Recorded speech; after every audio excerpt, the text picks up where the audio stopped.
Good morning, everybody. Hi, how are ya? Welcome to the channel. If this is your first time here, I am so excited to have you here, seeing all of these lovely faces, two new faces on the channel that have never played with us before. If you don't know already, this is a charity channel. I take no financial income from my Twitch.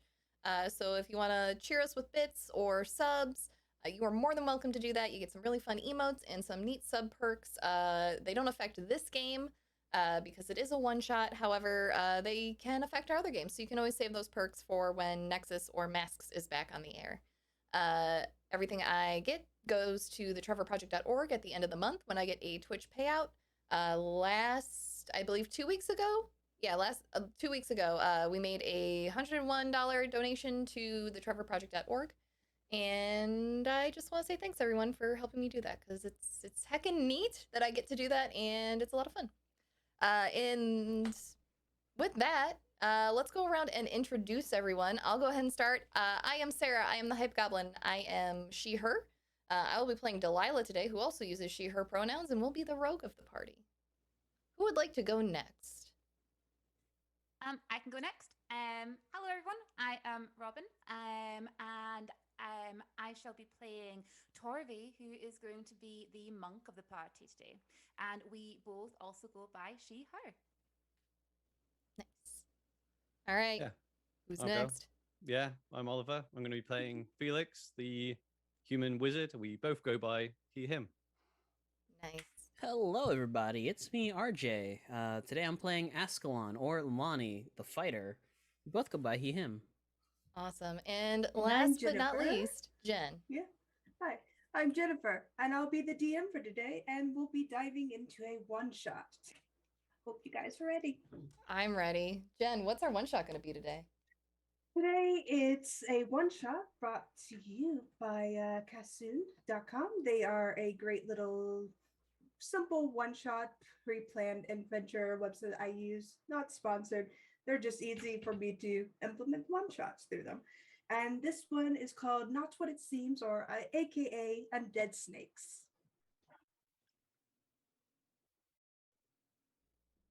All right, awesome. my adventurers. Are you ready? Let's do it. Yeah. Oh, yeah. All right. Setting the scene. You awaken to a warm beam of sunlight on your face as it peeks through the flap of your tent.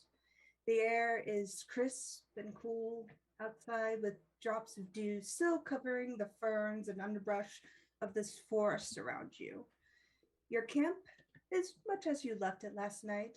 Revelry, drinks strewn about, the stray dwarf that had wandered into your camp to make merry. It was a good night for you. And by your estimation, you should arrive to the village that you were traveling towards by early afternoon, maybe late if you take your time. You don't know much about the town beyond what was said in the letter that had summoned you by your guildmaster. You gotten this letter as a way to say, you want money, you need to pay your guild dues, here's a job. You've gained some local renown through this land you're traveling, and you have started to receive more and more direct requests because of this renown. The letter also includes, by your guildmaster, a 300 gold reward should you complete it. And this one is quite fortunate to come in because you have to pay your guild dues, but your supplies are starting to run low. There's a church within the village that has summoned you, and they're asking for your help to resolve some sort of situation along the river that runs through this town. A interesting note, you notice that it doesn't really mention what the problem is, just that you need to come help, and there is a very nice reward involved. You are all in your tents. What would you like to do? I would like to sneak out of my tent and go get a bucket of water. All right, roll me a stealth check.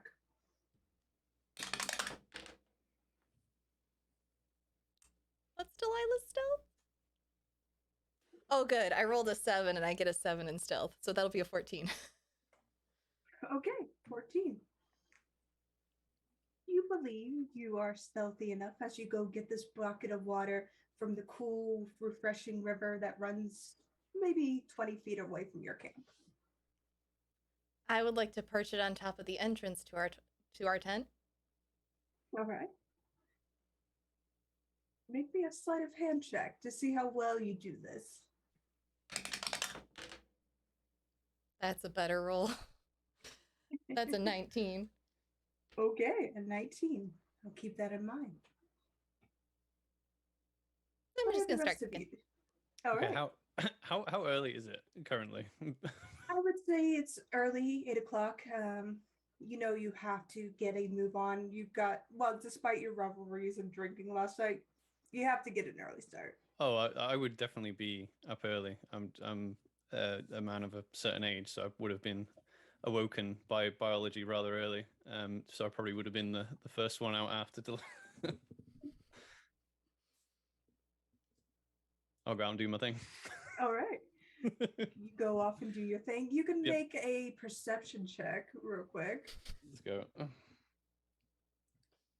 that is a 12 plus one of my perception. I think it's bad. It's a minus 1, so an 11. You don't notice anything odd. Your camp is as it was from the previous night. Lonnie gets up, kind of hungover from the night before. He doesn't drink a lot. Opens the tent flap. He's gonna fail the dex check here because there's gonna be a bucket of water on his head.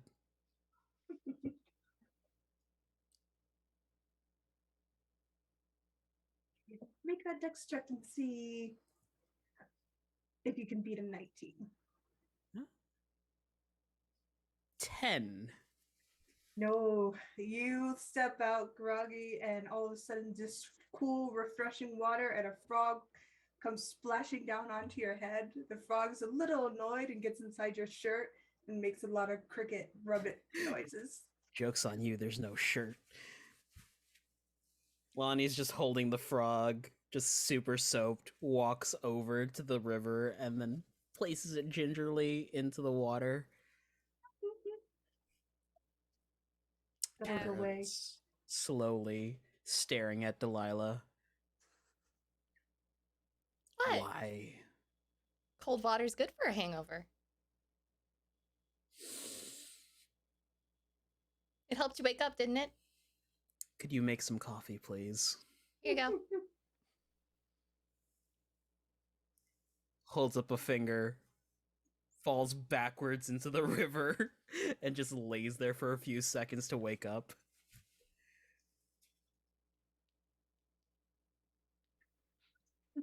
After hearing the splash and the scream and everything, Torby's gonna get up and she's just gonna sort of poke her head out her tent and just be like, "Well, that's an interesting way to wake up in the morning.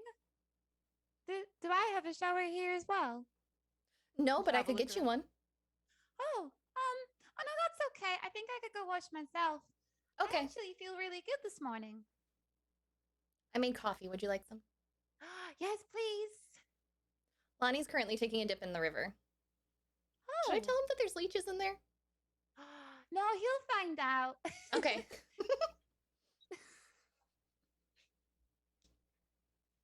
She'll sit and have her coffee and just observe Lonnie. Sure. Breakfast is made.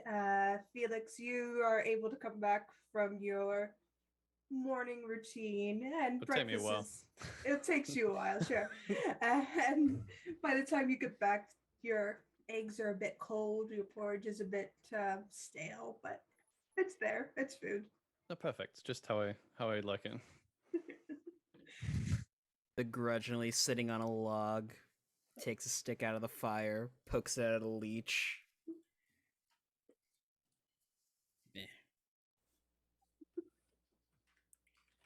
There's 2 more on your shoulders. I found a good purchase.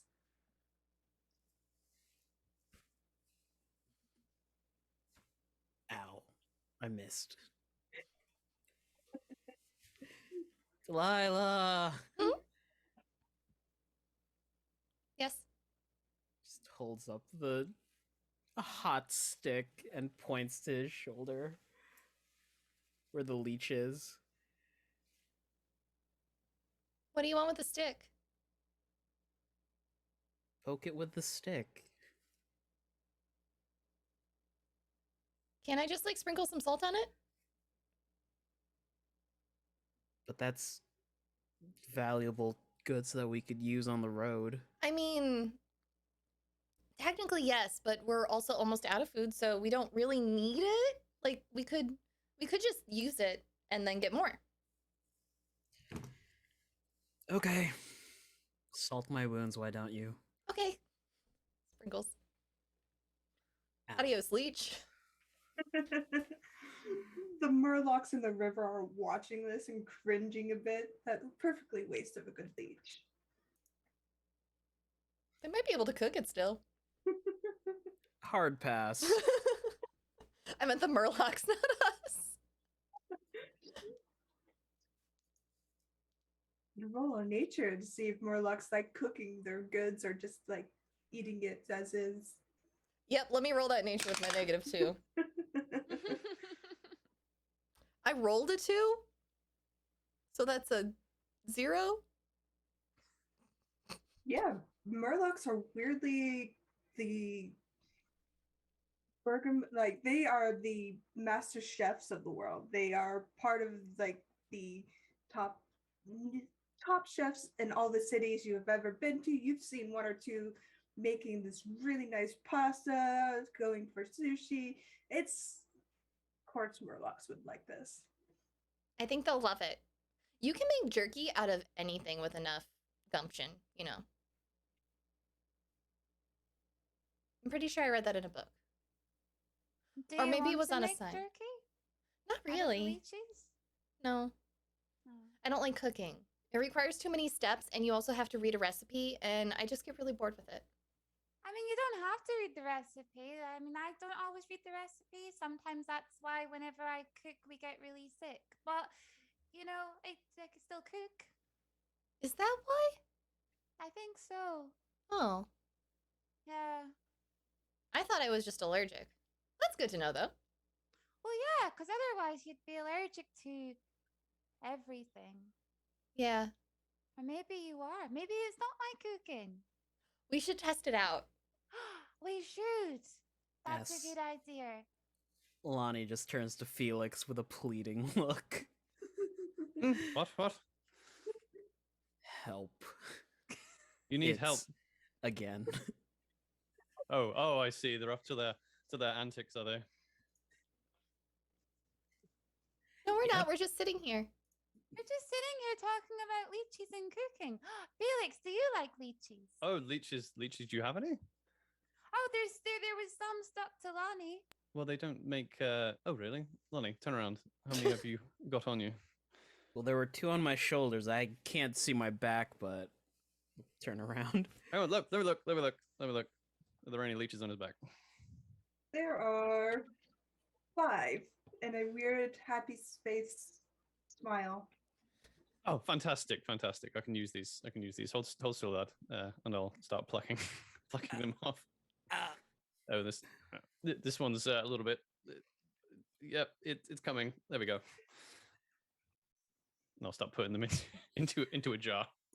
Disclaimer for chat: do not pluck leeches. They leave their teeth behind. I'll start. Continue plucking leeches from him. You have a jar full of leeches at your disposal now. Ah, fantastic. Fascinating, aren't they? They are. We should give them names. Well, probably not the best idea. I mean, you can if you like. I want to name that one Steve. Steve. It reminds me of my friend.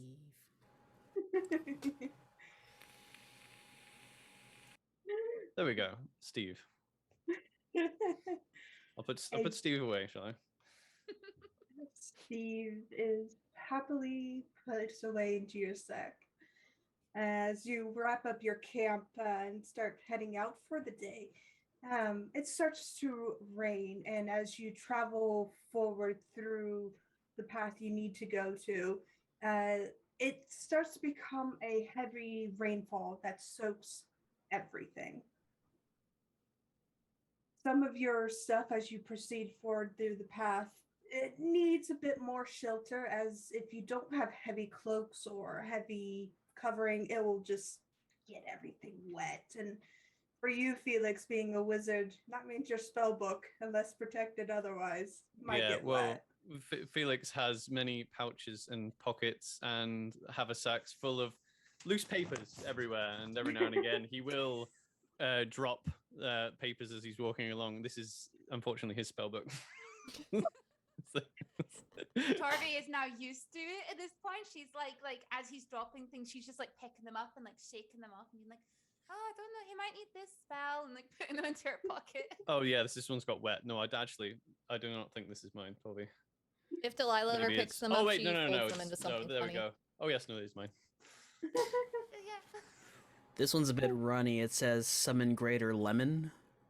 Oh no, that's something I'm working on. Yeah, it's top secret. It's not finished yet. All right. Is that the lemonade spell? Of sorts, maybe. A sentient lemon paladin. Lemonade. Write that down. But as you're trudging through this, any open flames that you had have long been extinguished. You can't hear or see very well as the rainfall deafens you to a degree, and the fog that has pushed in with this rainfall kind of gives you a disadvantage on seeing very far. Your sight is limited to about 20 feet ahead of you. You trudge through these kind of mud and puddles, the rain just kind of making everything miserable.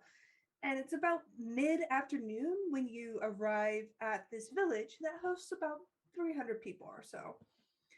The entire village is divided in two by a river. There are various boats moored along the shores that ferry people back and forth.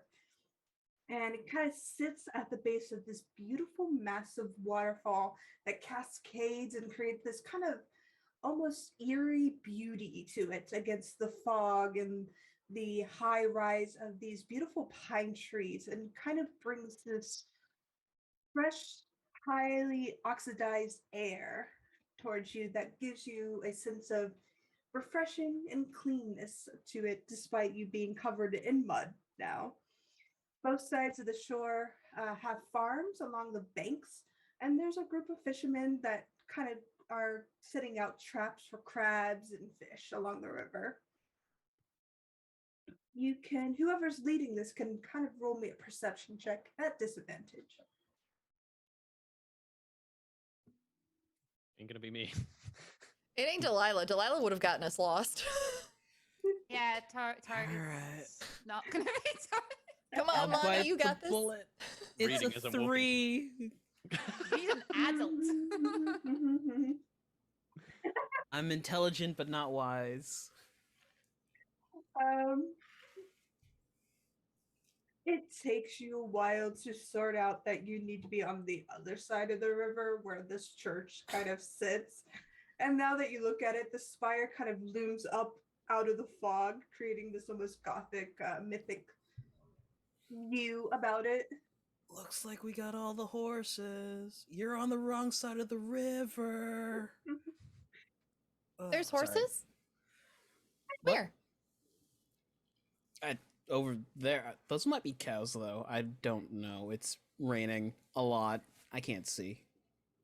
I don't think rain usually turns cows into horses.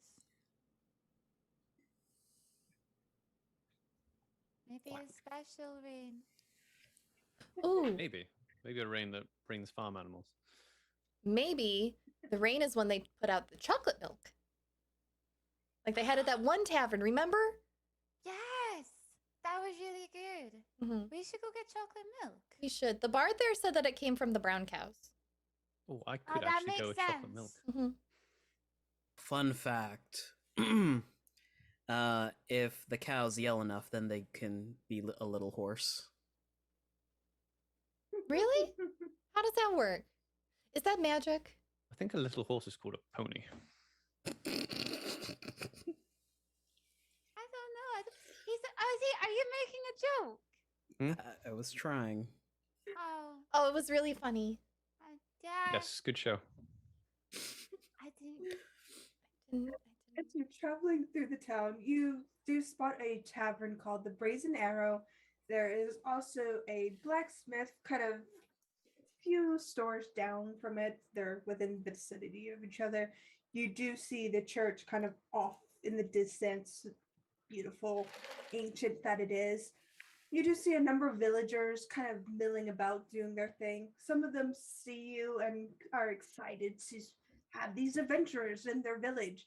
You are new, you're exciting, you are something that can solve their issues, as you hear murmurs of people just like, that must be the new hires, they must be the hires.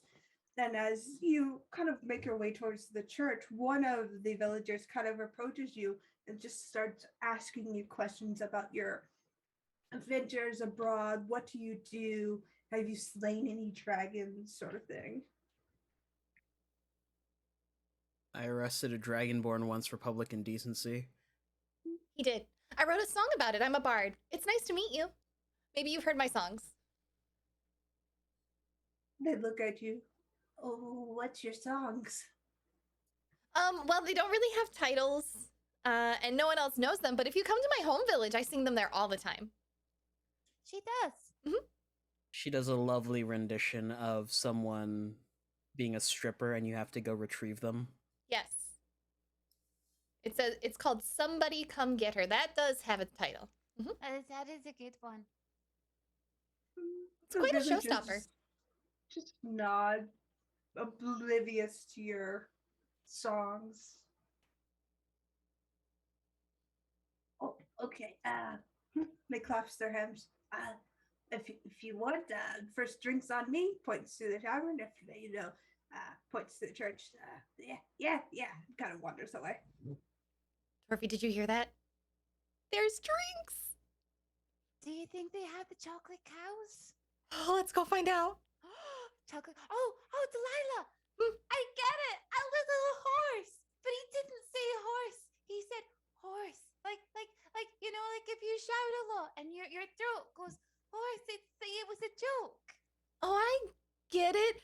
My dad calls that getting a frog in your throat, but you don't actually put a frog in your throat. It's just That would be weird. Yeah, it would be. That was quite funny. Okay. He is funny, isn't he? He is. Let's go get the chocolate milk. Felix, Lonnie, do you want chocolate milk?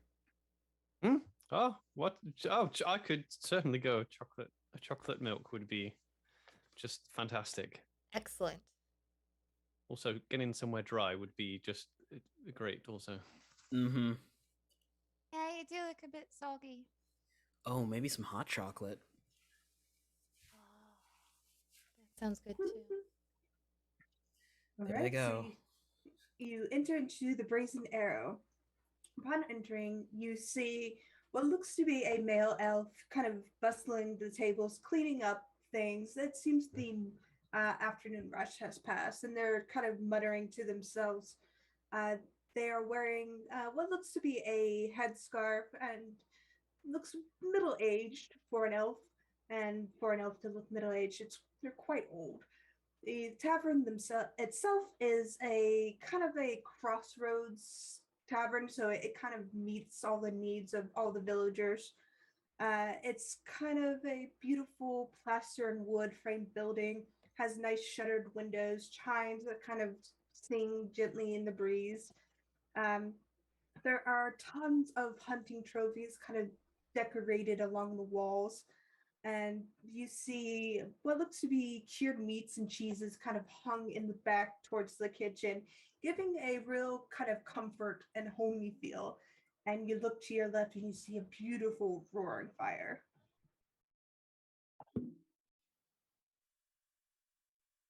Oh, should we get a table? We need a table. Yes. Yes, we should get 2 tables so that you've got a table to dry your sell book? Oh yes, yes, of course. Yeah, I'll. This one looks good, and I'll go up to the nearest clear empty table, and I'll start emptying all my papers. And as I'm emptying one of them, a little soaking wet and very grumpy looking owl comes out as well, plops on the. There we go. It's drying here, Felices. And I'll spread everything out. Fantastic. And I'll sit down and I'll start going through my papers. You get settled in, and the middle-aged elf kind of watches you for a moment, sets down the tray very slowly, the eyes kind of squinting before they make their way over to you, pulling out a notebook and pen. Says, "Welcome to the Brazen Arrow. How can I help you?" We were told that the first round was free. How can I help you? I would like your largest chocolate milk, please. Okay, write that down. I would also like a large chocolate milk. 2 chocolate milks. Do you have anything in the way of ciders? We have a fresh, crisp apple cider from this year's harvest. We also have a pear cider, and we are specializing in a cherry blossom cider. Ooh, I'll take the cherry blossom cider warm, please. Okay. Write that down. Felix. What? Hey, do you want a drink? A drink? Oh yes, just tea, thank you. A pot of tea.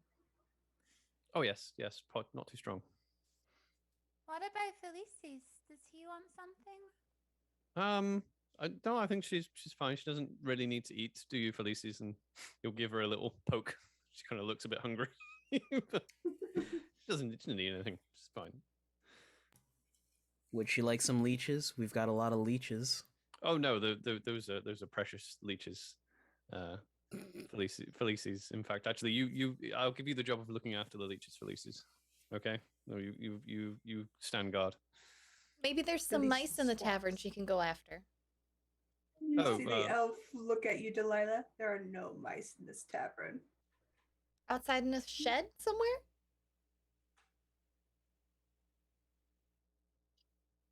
Okay. Welcome to the Brazen Arrow. He walks away. He seems very nice. Yes, I think so. I think we're going to be best friends by the end of this. I hope so. Do you think they'll let me sing here? Of course, why would they not let you sing? You're the best singer. I'm going to ask when he comes back. Takes a few minutes, but you see the elf return with a tray, does the serving waiter's hand with the tray. It sets everything down in neat order and kind of folds the tray back against his chest and looks to all of you, looks to the owl, looks to the mess on his table, and then looks to all of you once more. If you need anything, please ask. I am Dareth. I'll be at your service. Dareth, for our future rounds, would it be okay if I sang a little bit as entertainment as payment? Roll persuasion check. Okay, what do I get? Oh gosh, this version of Delilah isn't persuasive. 14. He nods a bit. All right. You can play one set. Awesome. Thank you. Yep. As he turns away, he pauses and faces you once more. Are you the ones that were called in? Yes. The other ones? Okay. Turns around, ventures back into the kitchen.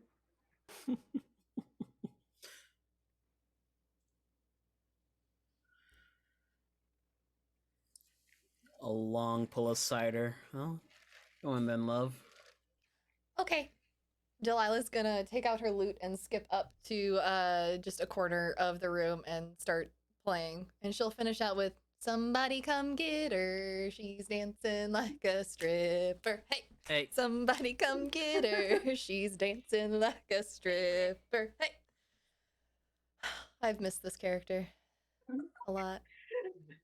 There's a spattering of applause from the few people that are in the tavern, and you get about 30 gold altogether. Nice. After you're done, Dareth kind of returns and pulls a chair from a table that was being used by this half orc. Dareth doesn't seem to care much about whose chair belongs to who, and sits down at your table and says, "So, if you're the ones summoned into the village, what have you heard?" absolutely nothing. I heard it's raining. Herd of cows. Some of them have chocolate milk. Chocolate added into the milk. No, the cow. The brown cows yeah. is where you get the chocolate milk from. The kinky cows are where you get whipped cream from.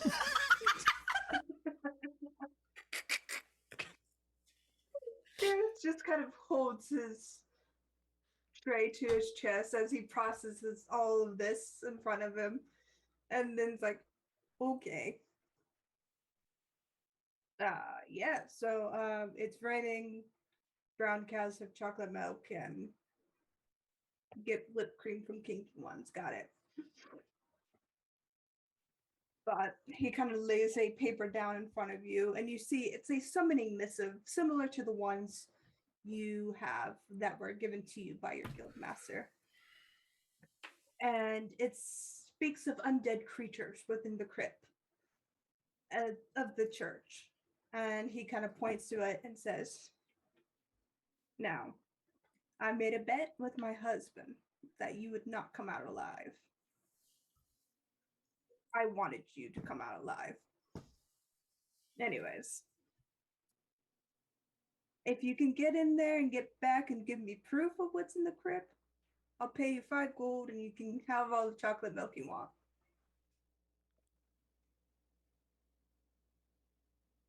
Let's do it. All the chocolate milk we want. Uh-huh. That's a fantastic payment. We could make chocolate cheese. We could do like chocolate cheese and chocolate cream and chocolate cake. Yes. And could we like well, what if we mixed whiskey in with it? We could have chocolate whiskey. Yes. What exactly is in the crypts? I don't know. Nobody really knows. Well, the priest kind of thumbs his hand over his shoulder, knows more. He was yelling about something the other day, but no one's really seen what's in there. Well, 2 villagers went in, but one of them lost their eyes. How did they find them? They kind of wandered back out, and one of our hunters found them and redirected them. Oh. Well, Felix and Lonnie, you should probably go talk to the priest. Priests don't like me. I mean, you do keep, singing about strippers. They don't seem to like that. No.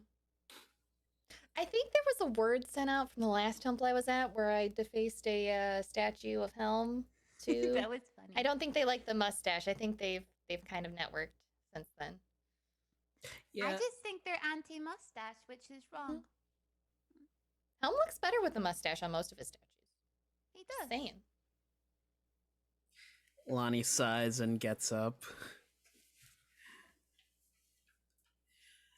All right. Also, excommunication isn't a laughing matter. No. I mean, but the mustache did look really good.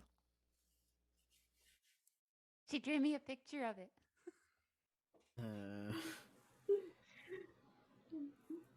Dareth just kind of nods at all of this before he stands up. All right. Best of luck as he peels away.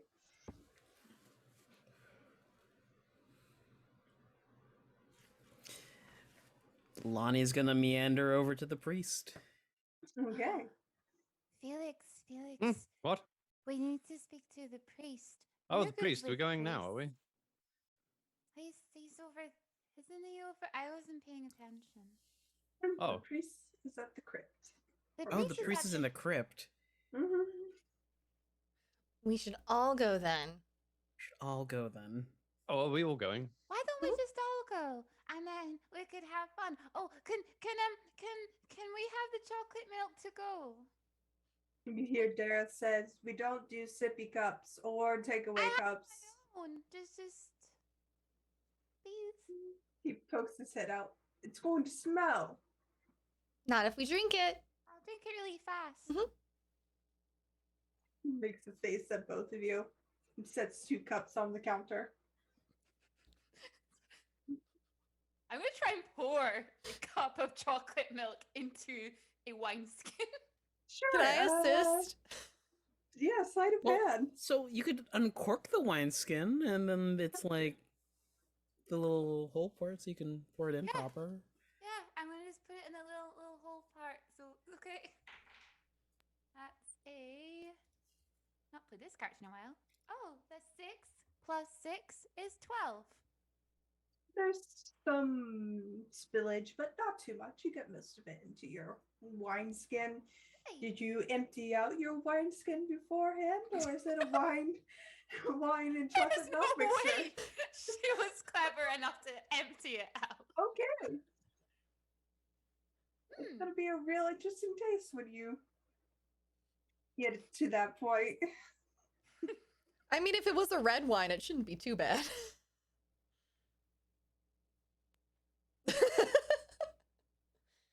It wouldn't be bad. It tastes better out of the wineskin.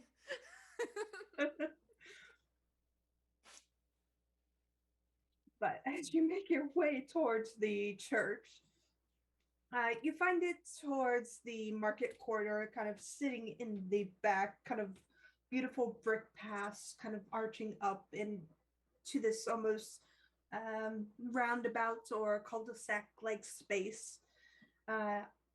And there's a large home kind of adjacent to this church. Beautiful, kind of almost out of place, maybe a bit newer within the village. The church is the only building kind of made of entirely stone. The rest of the village seems to be made of wood, which makes sense. This seems to be a fishing and logging kind of community. It's a 2-story kind of gray tiled roof. Has kind of flying buttresses, beautiful stained glass windows. Along the sides of this church, and you see kind of these beautiful koi ponds filled with herbs and other plants. You see the koi kind of meandering about, just doing whatever they do when they're happily swimming. The large double doors to the church are open as if to let the cool air in, and standing inside about 10-20 feet, kind of in the middle of the aisle, looks to be a human male. And he has a warm, kind of easy smile to him. He's kind of a stocky, wearing kind of easy brown cloth vestments. He has fair skin, kind of golden hair that's starting to gray around the edges. There's kind of what looks to be wrinkles around his eyes, and he's got this kind of almost welcoming look to him. Delilah's just gonna push Felix and Lonnie in front of her. I heard you had trouble in your crypt. He nods as he goes towards all of you and extends a hand of warm greeting. Yes, I am Robert Charlatan. We have a Your name is Robert Charlatan. Look, my father saw the irony of it when I joined the priesthood. I found it hilarious. All right. He intended me to be a merchant, but obviously I had other plans. I think that's a Anyways. little worse. I would say so. Look, names aside, I do have a bit of an issue within my crypts. There seems to be a weird undead issue. Snakes, they look like skeletons. Oh, I'm not interesting. sure. I think they got in when the rain came in. It's been raining a lot lately, so it doesn't surprise me. What surprises me is the undead aspect. Undead. Undead snakes. Do I recall ever reading about undead snakes? What they might be? Roll a history check. We'll roll the history.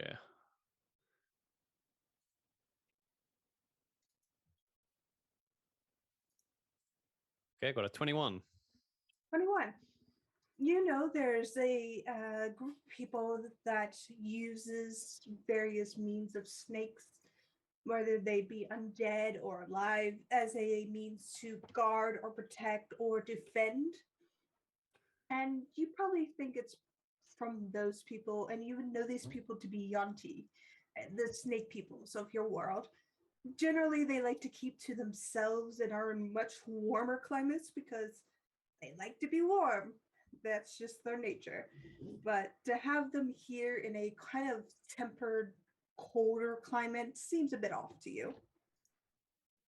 Okay, I will relay that, but I will do what I usually do and cast my cantrip encode thoughts to pull thoughts out of my head, and so the words glow like Yanti. That was what it was, Yanti. We could be dealing with one of those.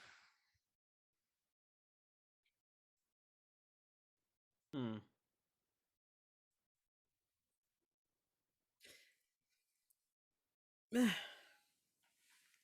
Probably handled worse. On to the crypt then. Guess let's go see them. All Maybe right. they're nice. Maybe we can make friends. Father Robert has set up tea for all of you, and it's giving you a warm smile and says, I don't know if you like sugar, but it's kind of gestures to the sugar he has. It's a bit of a commodity, but if you want tea. Ooh, tea. I'll have tea. Hmm. Going crazy. But you have tea. It's a very nice kind of fruit apple tea. It goes really well with sugar. Has almost a cinnamon flavor undertone to it. It's nice. I would like to check the tea for poison. Sure. What do I roll for that? Insight? Insight?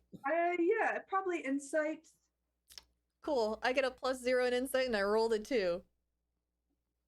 Be fine.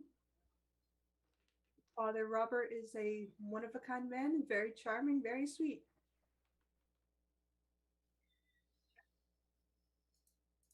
It's very good tea. Yeah, what's it like, Felix? Oh, it's very sweet. Try some, Tori. Oh, okay. She'll go Careful, try don't some. burn your mouth. Oh, okay.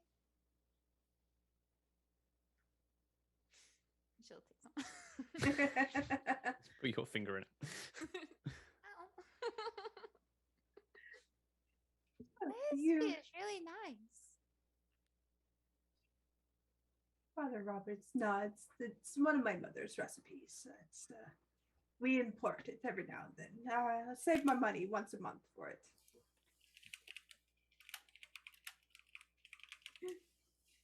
But as you're having tea, Father Robert will kind of describe the snakes and tells you that they come out at night. If you want to go there during the nighttime, he has beds for you to rest in. But he also says if you want to go during the day to see if you can surprise him, it's up to you. When should we go? Prefer to go during the day if they're active at night. Might be able to Yes. take the drop on them. That's good thinking. All right. Yeah, we can surprise them that way. Lonnie's gonna hand Felix a hooded lantern and some oil. We can't see in the dark, and I need both hands. Oh, this is true. It's fine. I'm as effective with one hand. I think. I mean, well, maybe maybe not. But I can stand back anyway. Lonnie bends down to pick up the papers and hand it to Felix. Well, thank you. Good man. Also, we have Felice's where wherever she is, she can see in the dark. So we need to send her in. It's hanging on your back, just kind of upside down, because she's still bedraggled from the rain. Yes, there she is. I think that's her. There we go.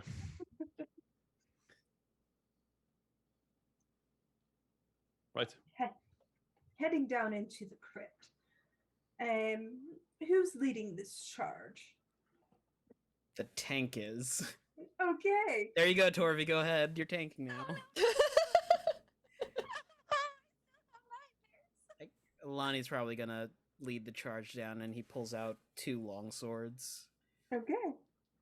Torby's probably going to be right behind him. Okay. Heading down, there's a noticeable drop in the air temperature. Yes, it was cold up top because of the rain and the storm kind of pushing its way through the region, but as you kind of dip down into the crypt, there's a more noticeable chill in there. The air becomes, if possible, drier.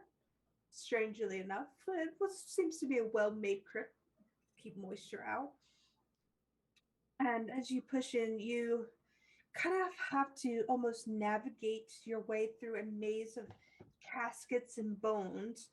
There are kind of skulls lining across these inlets. I don't know if you've ever seen a French crypt or the crypts in France, but it's similar to that. And there's a unique macabre display of honoring the dead. There are religious symbols and epitaphs kind of adorning this wall, beautifully painted. And as you kind of make your way through, you, Lonnie, can make me a perception check. Hey, Felix. Oh, yes. Look at these skulls. Fascinating Yeah. how they bury their dead. If Wanti are like snake people, right? Yeah, in so many words. Maybe not snake people, but for all intents and purposes. Wouldn't they seek like a warmer climate? It's a bit chilly down here. Oh, I mean, I hadn't thought of that. Maybe they're not actually cold-blooded. Maybe they don't need the heat. Well, maybe we can find out.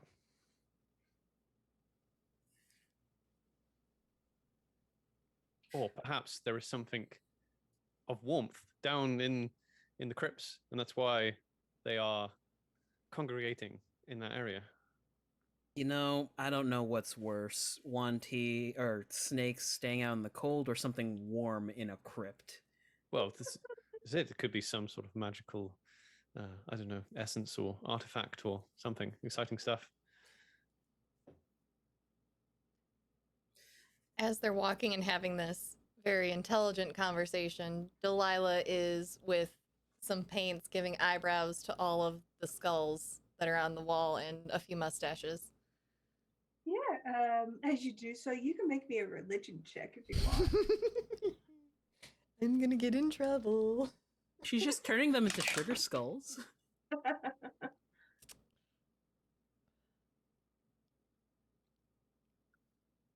I rolled a 5 and I have a -2.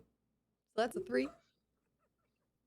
You're not sure which god adorns these crypts, but you get the sense they're displeased at your defacement of them. But they look happy. It's fine. They do. Mhm.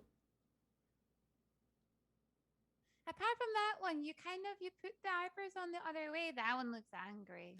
Yeah. I was trying something new with that one and it didn't really work out. So we're just gonna, I don't know, maybe I should. Why don't we leave the angry eyebrows, but we can like make him smile more. That way he's got like angry eyes, but like this smiley mouth. Ooh, yeah, I'm gonna do that. She'll do it and then she'll go, look, happy, angry, happy, angry, happy, angry, happy, angry. They will do this for a while. As they're doing this, you can roll me a perception check, Lonnie. Grim, grinning ghosts come out to socialize. 7. I'm gonna change these dice out. Definitely the dice. Um,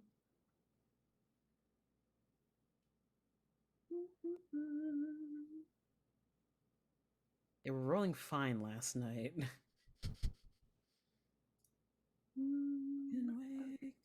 Okay. As you kind of are looking past it, noticing the various dedicated gods of death, there doesn't seem to be any one. You do note a more noticeable figure of the Raven Queen, flanked by 2 other gods you're not overly familiar with.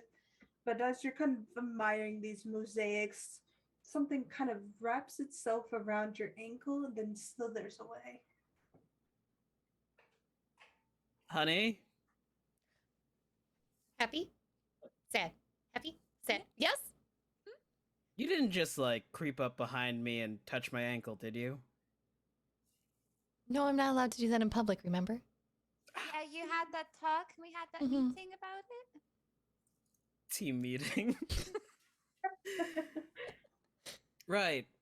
Well, something just touched my ankle and I think it slithered away. What? Who? I'll smack him. She pulls out her daggers. Do I see anything around his ankles? I was laughing at the skull. Make a perception check. Cool. I get a +0 on this. Excellent. That's a 10. You don't see anything moving around on the floor.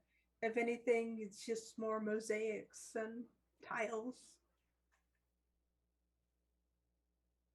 Are you sure something wrapped itself around your ankle? Pretty sure. I don't see anything. Well, it slithered away, so... Felix, did you do a funny wizard thing? Probably. But I don't know whether I would. I can't really make slithery things. I don't think so. Maybe you can, and you forgot about it. Oh, that is possible. Do you like the pretty faces that Delilah drew on the skulls? Oh, yes, they're marvelous. Very. This one looks rather quizzical. It does. I thought I'd brighten up the place. I'm not sure bright blue was the right color to use, but I think it works. It does. It's a lovely contrast to the background. Somebody roll me a d4. Not it. Fine. 2. All right. Felix, does an 18 hit you? Oh yeah. All right. As you're kind of talking about the finer points of things slithering about, something strikes at your calf, Felix, and you take 5 points of slashing damage as you feel something just hit you hard. Oh, my leg! I'm dying! Help! Something on me! Felix! Quick! Quick! Not the wizard. Quick, protect Felix. What is it? It's just, where is it? Something bit me. Something bit me. As you look down, Felix, you see a skeletal snake retracting its fangs. Oh dear. I'll run away. Oh no! Run behind the team. I'll hit it with my stick. Yes, Okay, whack it hard. I'll As hit you it go to hard. run away, Felix, does a 9 hit you as it takes an opportunity attack against you? No, it doesn't. Okay. Surprisingly. Roll me initiative, as it seems these snakes have come out to play a bit earlier than they're supposed to.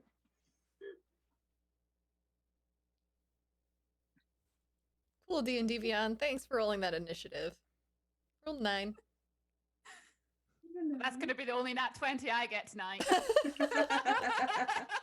I got a dirty 20. Okay. I got an 11. 24 total. Jesus. Dex-based fighters. 18. Okay, give me your numbers again. First, Torby, 24. 24. Felix, 11. all right. 11. Delilah, 9. That was with a +3. Lonnie, Dirty 20. dirty 20. Lonnie's up here. Dirty 20. Need a new pen to write on myself.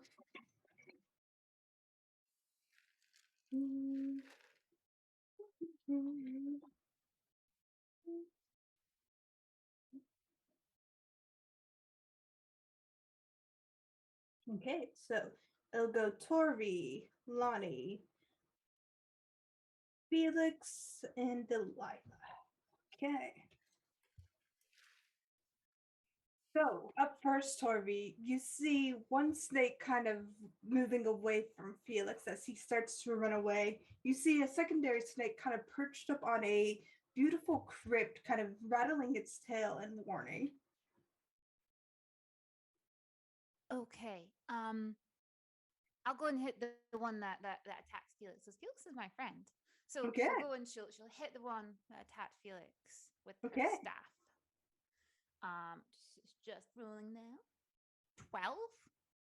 12 misses. Damn it. I will bonus action unarmed strike and I'll go and punch the snake. Okay. Punch the For snake. 25 to hit. 25 hits. And it is 6 points of damage. Okay. And that is her turn. Okay.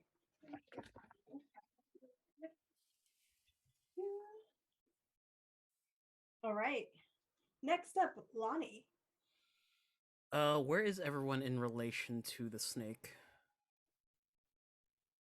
I would say with Felix running away, Felix is furthest away from the two snake. Torvi is up on one, perhaps the one that just punched Felix. You're kind of in the middle, like maybe 10, 15 feet away from him. And Delilah, I would say you're about where Lonnie is. Okay. And the snakes are also separated. It seems to be that way for the moment. All right. Lonnie's gonna go on to the snake that doesn't have anyone on them Mhm. and attack. Okay. Does a 13 hit? 13 misses. All right. Bonus action. Another longsword swipe. Natural 20. Natural 20 will do it. So he's going to do 12 points of slashing damage, and I'm going to throw a combat superiority on top of that for Mhm. distracting strike.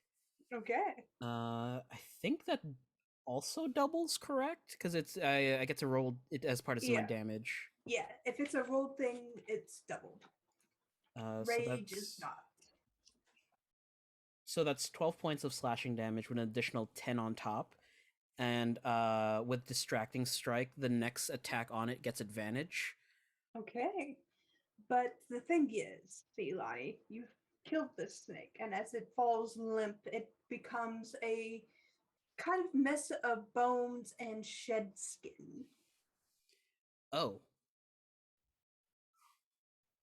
Well, there goes that strategy. He'll point at the other one and kind of rest his his other longsword on his shoulder as he's about to do something else on his next turn. Okay. That's it for now. The snake that is still alive will do something weird and start to fly. And as you seem to have killed its mate, will come right at you, Lonnie. Okay. Does a dirty 20 hit? A dirty 20 will hit. Okay. For 2 points of slashing damage as it strikes out at you. Ow. And it will stay in its flying position, just hissing and snarling at you. the way snakes do. Up close. Up next is Felix. Yeah, I would like to get a distance away. I would like to drop the lantern. I'll open my pocket and be like, Felici's just go and check, see if there's any more. And I'll have Felici's, my little owl, fly up just like above us and just see if she can see any others. And while she's doing that, I'm going to ray of frost the last snake I can see. Okay. If it rolls, roll. The It's a 19 ray of frost. 19 hits. And damage 4 cold damage. Okay. It's slowed.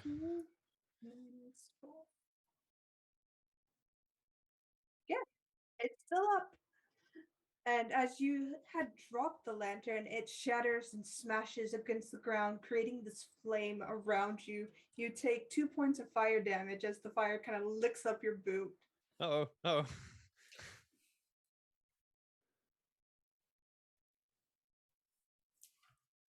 Delilah, it's your turn. Okay, so we have the flying snake. Yep. And that's it. Yep. And the environmental hazards your friends are creating. That's fine. If I run up on the snake, I have an ally nearby, right? Yes. It's me. Okay. It's you. Okay. I'm gonna attack twice with the short swords. First one is a 19. Does that hit? Yes. Cool. Then it's gonna take. I'm gonna add the sneak attack damage to this one. It's going to take 6 plus 3, 9 piercing. Okay. Plus sneak attack. 6 points from sneak attack. Is it still up?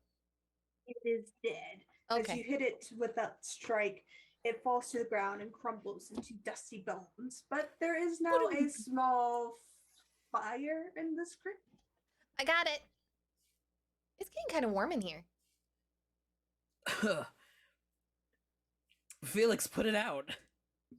I'm trying. Hang on, let me. Oh no, ray of frost. I'll start ray of frosting.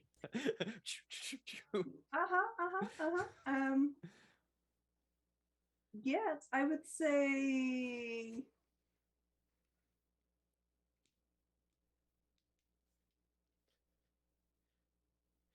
Torby, Delilah, and Lonnie, just make me a general dexterity check so you don't get hit by this ray of frost that your friend is trying to put out with the fire with. Oh no. I rolled 14. a natural 1 plus a 5 for a 6. I've got an 8. Okay. So how much damage did you do with your ray of frost there, Felix? Oh god. What the last one, or do you want me to roll new damage? Sure. Roll new damage. Here we go. Oh, it's bad. 7 cold damage. What's your spell modifier? What's your DC modifier? My spell modifier is my attack modifier is 6. My spell save is 14. All right. Anyone who rolled below a 14 will take 7 points of frost damage. That's fair. Felix. 14? Yes, if you rolled below 14. If you've rolled above, you've saved. You're fine. Wait, I rolled 14. Mm-hmm. Did I get it? Did I get it? I think you got it, but you also kind of made everyone a little bit chilly. Terribly sorry. Do you want me to heat you The up? fire's gone. No. No. Please no. No, I've been working on a thing where I can turn my ray of frost. I can change the type of damage it does. I can make hot damage. Oh, we don't want to hurt people, remember? Oh no! Oh yes, damage being the key word there. Yeah, Oh, yeah. silly of me. I can warm up the area a little bit if you guys are cold. Oh, I'll cuddle Lonnie for a little bit. I think that might be the better idea. Maybe? Okay. I don't know. Should we let them use fire? Lonnie just drapes his cloak over himself and Delilah. This is fine. I feel like there's a better spell to put out a fire. If only I had prestidigitation or something. I remember a colleague of mine telling me it was a very useful spell, and I was like, pish posh. Useless spell. I can do that. It is very useful. Oh, Oh. I should have done that. Oh, well, I'm next time there sorry. is a fire, Torvi, I know exactly who to come Next to. time you set a fire, I'll put it out, and then we'll be all good. Exactly. Did you see the flying snake? I didn't know snakes could fly. That was a little bit strange, but I didn't know like if that like I didn't know if like there were actually flying snakes in the world, and I didn't want to say anything because Well, I wasn't sure. But now that I Yeah. know there, I want to go find some not undead flying snakes. We could have one That'd as be a a pet. great pet.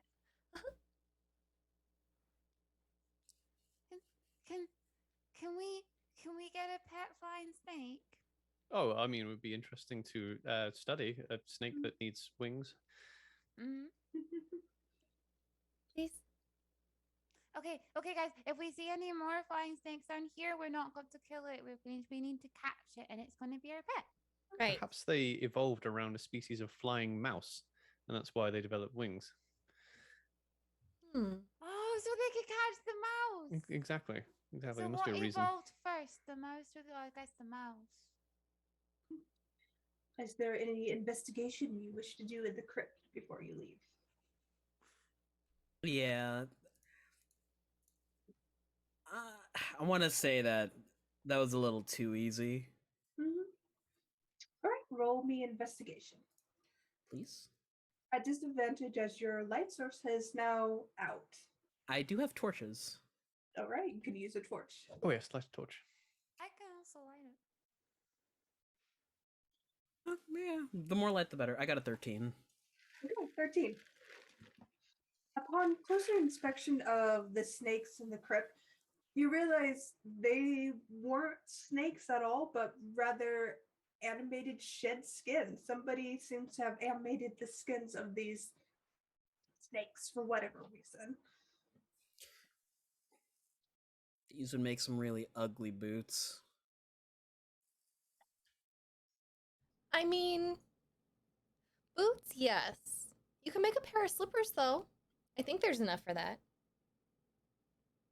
Yeah. These aren't actually snakes. It's just the skins. Oh. Oh, were they animated? By I some think magic. so. Wonder who did that. Very soft brown snake skin, probably a rat snake. Nothing venomous by any means.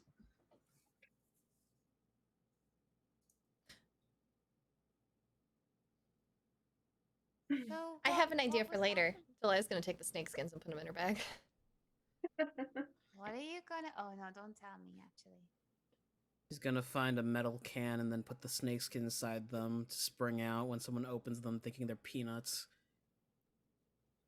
Oh, I could Why grow do some you have peanuts. to give away all of my fun tricks? Oh, that was just a guess. We hang out too much. It was gonna be a bean can, not a peanut can. If you could manage to fit in a chocolate milk carton, I think that'd be funnier. Ooh. But as you head back up from the crypt, and you see Father Robert kind of sitting at a pew, kind of flipping through a book, and as you kind of emerge, he kind of greets you with a warm smile, and he offers you seats, and he looks you all over, a little worse from wear, and he gives you a glance over and says, "Well, did you get them?" I guess the weird thing is they weren't actually snakes. They were just snake skins that were animated. See? Delilah will pull the two out of her bag and just hold them up. They're just snake skins. He reaches over and touches one gently, not to break it, just kind of to see if they're real.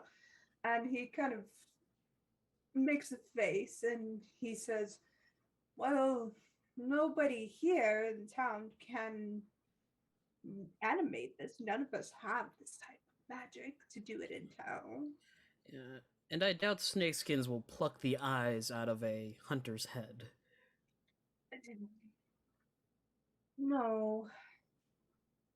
He kind of wrings his hands a bit. Looks a bit nervous as he sits back down, eyeing the snakeskin.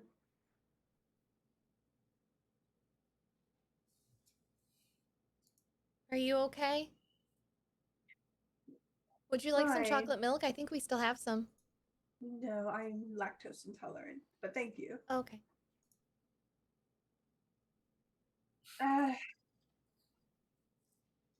Well, about a half a year ago, we had some Yanti move in towards down south from us. There's a warmer geothermic area for them to live. Ha. We tend to avoid them, leave them be, but something's off about them, I think. I don't know what. There's just they've never sat right within this village or within this area. We could go talk to them. That would be good. Ever since they've arrived, we've been having problems in the village. What kind of problems? Things going missing, mostly food. There's been missing armor, arms as in weapons. Okay. Oh, I was How- gonna say, how did someone lose an arm without noticing? That would be very impressive. I would like to learn that magic They've been disarmed, love. trick. I got that one. He's told it before and explained it before. Could I insight check the priest? My town guard instincts are kind of tingling right now. Yeah. I got a 16. As you kind of look him over, he seems to be withholding some information, but you're having trouble pinpointing what. Yeah.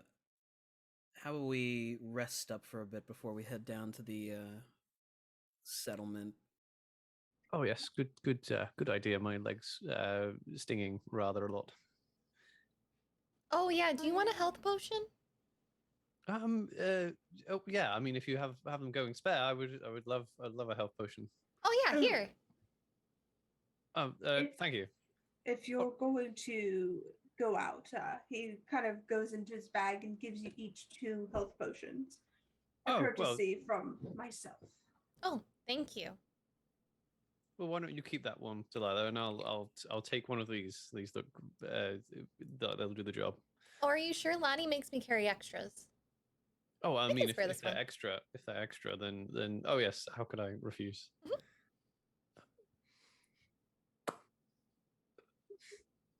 You can rest here if you need to for the night. What time is it? It's pushing early evening at this point. Ah, okay. Oh, thank you for the hospitality. Of course. And as I sent the missive, he pulls out a small sack of gold. Is it alright if I give you half now and half later? Fine by me. Parses. He parses out half of 300 to all of you.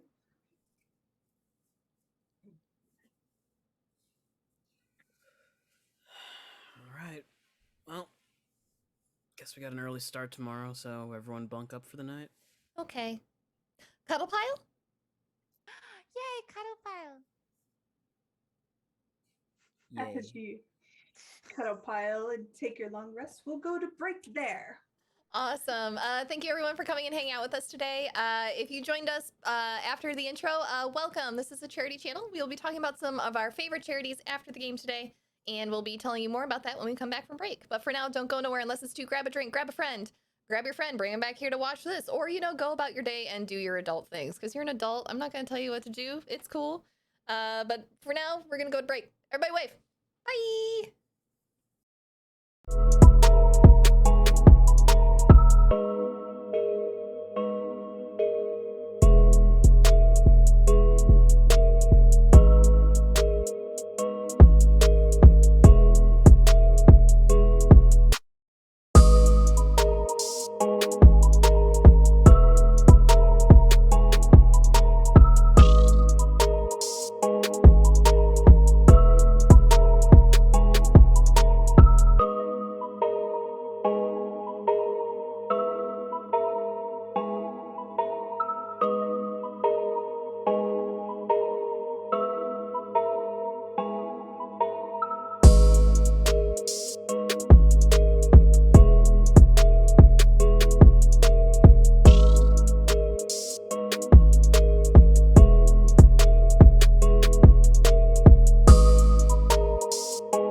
Hello, everybody.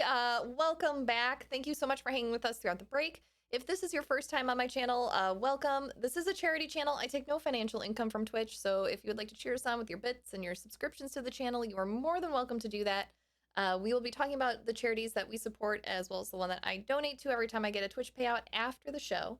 But for now, we are going to go ahead and hand this back over to our lovely dungeon mistress, who isn't trying to kill us at all. Jen, take us back in. Hi, guys. Welcome back.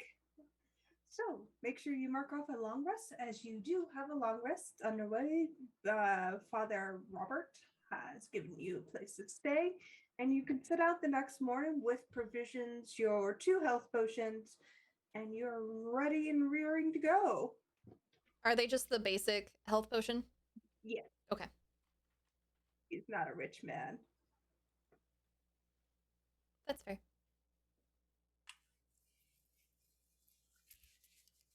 But as you head out of the village and into where you were kind of guided or given a map to where these Yanti kind of have made their homes, yeah, you notice it's kind of a swampy geothermic space that's quite lovely. You could probably take a hot spring bath if you wanted to. The waters are nice enough for it. It won't burn you or scold you in any manner. Oh, You- we should stay here a while. It's gorgeous, yeah. God, life would be so much easier if we had a geothermic at the spring. You don't? No, everything's wood heated. Oh.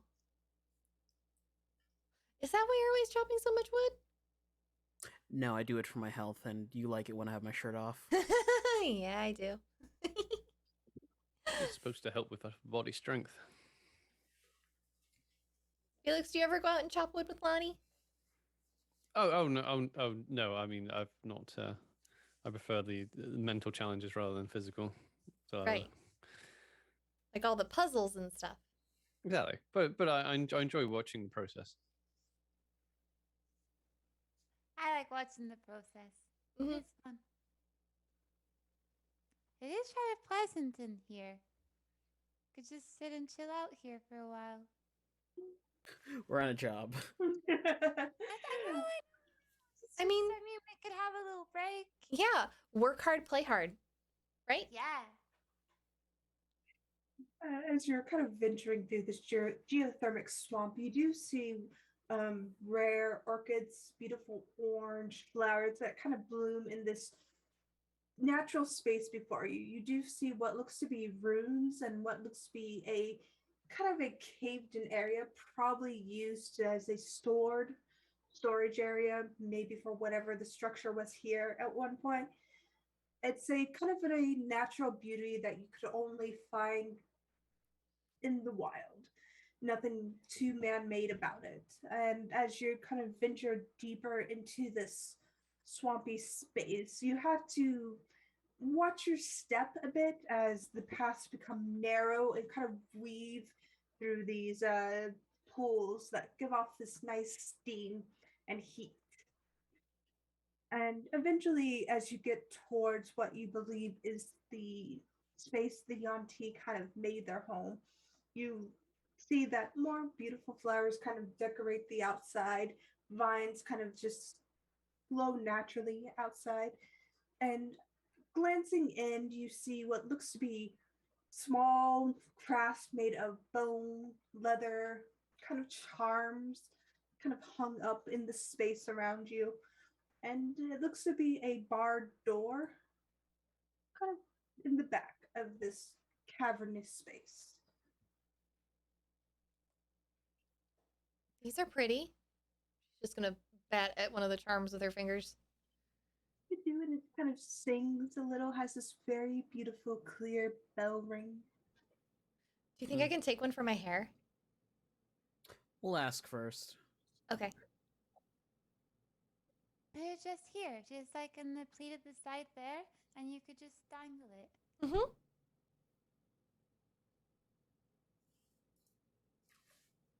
Knock, knock. There's a kind of a resounding, echoey sound.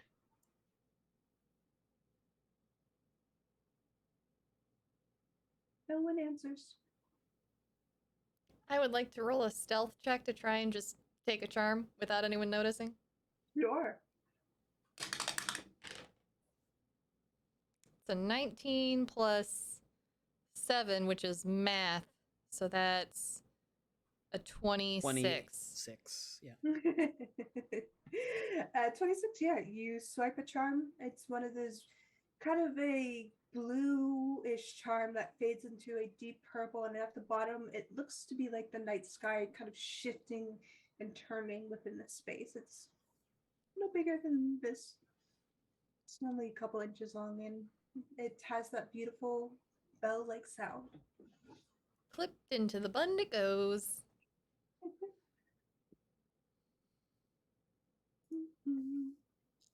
Maybe no one heard you. Maybe knock louder. Lonnie knocks louder. You knock louder, and as you do so, the door kind of pushes inward and kind of swings on a loose hinge. Ah. Maybe no one's home. Hello?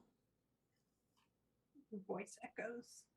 Any aminals in here? You have to No. answer him. It's the law. It's Obama. Can anyone help me, please? There is no answer. It seems to be the space before you just seems to be a square corridor that has two branching offshoots on either side of it. Oh no, it's a liminal space.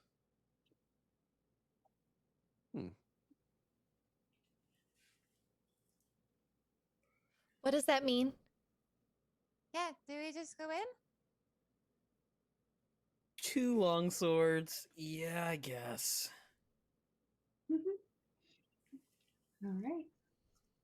It's a small room, kind of as your eyes adjust to the dimness of this room, you notice there's a kind of closed off well in the middle. The room is partially decorated, what looks to be bits and pieces of destroyed furniture. To the north of you, there is a door, and to the south of you, it seems to be a darkened room with an open corridor. The door to the north seems to be shut.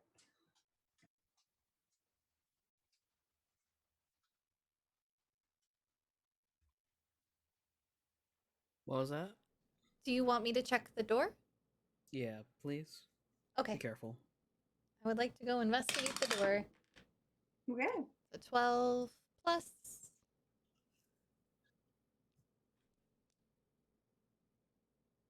Okay, I thought Delilah was bad as the Bard Cleric Rogue combo. She has a -2 in investigation as just a rogue. It's a 10. You look it over and realize the door is a push, not a pull, and it's slightly ajar and unlocked. Thank goodness. It's open. And it's not locked. Shoves it all the way open. All right. As you shove it all the way open, you notice it to be a kind of a bathhouse style room with a couple shallow pools filled with warm water that kind of steam. The corners are filled with rubble from a ceiling that looks partially collapsed, and staring at you as if you had disturbed them is a Yanti just looking at you, holding her weapon at her side, very confused. And off to one side, you see a very beautiful table with a bottle on it. Hi. Hello. We knock, but no one. Lonnie stows his weapons away.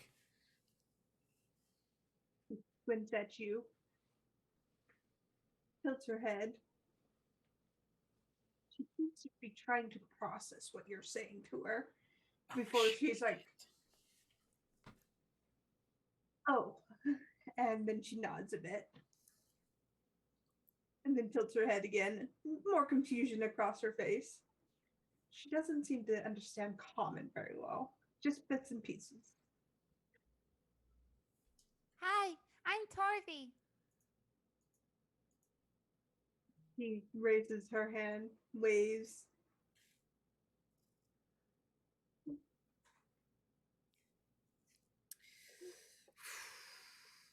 This might be a little rough. Got it. Why? Small language barrier. Oh. What language does she speak? He seems to cycle through 3 languages. Common, which she seems to have a bit more of a basic grasp, but she also seems to be speaking abyssal, and then she switches over to draconic as if she's trying to convey something towards all of you. I speak a little Oh. bit of Draconic. Yes, me too. I speak an offshoot of Abyssal called Infernal. Ah, yes. So together we can have a conversation Yes, we've got of this. sorts. Delilah speaks Aquan. I am useless here. As she picks up that you understand Chronic, she will stick to the Draconic as she seems most fluent in that. And she'll say, what are you doing here? This is our spring? She wants to know what time of year. No, not what time of year it is. She wants to know what we're doing here, and this is their spring. I took a bite of a bagel. Fuck. uh, When Need to did keep you up your get a strength. bagel? why didn't you bring any to share? That's not fair. It was in my pack for a few days. I mean, It's stale. Torvi could have toasted it. I could have. Maybe ask if they know anything about the flying snakes. Okay, flying snakes. What's snakes in Draconic? Ah, yes, and I'll ask her if she knows anything about the flying snakes. She thinks for a moment, then nods. And I don't make them personally. Our brew guard, she kind of points in the direction of the darkened room, makes them to protect our springs from animals and things that want to eat our young, but that's about it. Delilah, convey hon, that. did you bring the snakeskins with you? Oh yeah. Felix, could you ask them if they, well, I guess we'd have to ask the snake maker? The brood guard. The brood guard. The snaker? Is the translation. sneaking. The brood guard is the actual translation, I think. Okay. Well,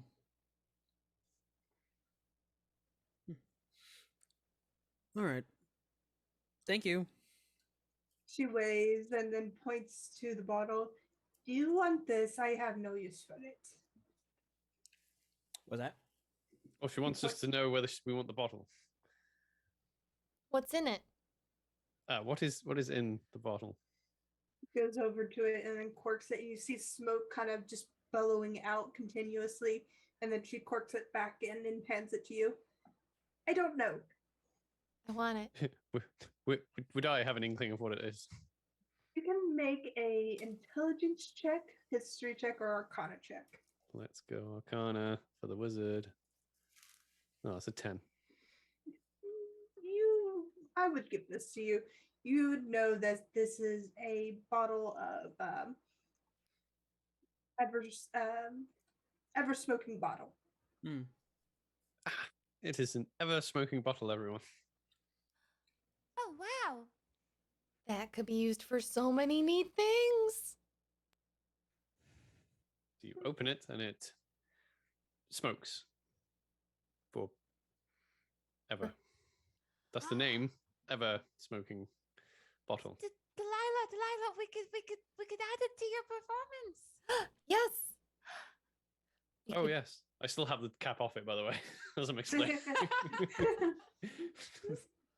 Ooh, what if? Yes, what you if? see, it keeps coming out. You see. What if we also get a scroll of magic mouth, and we cast that on someone's things, and then we let that go underneath their things, and they think they're being haunted. Yes, we should do this. No, thank you. We do not want the bottle. No, we do. We We do. want the bottle. Please. It might have some uses, you know, for pranking, obviously, but maybe for sneaking and being elusive. Lonnie will turn to this Wanty. Trade? She kind of nods and holds out her hand. He has a few flasks of oil. I think that'd come in handy. She takes it and looks it over and tucks it into her pouch and nods.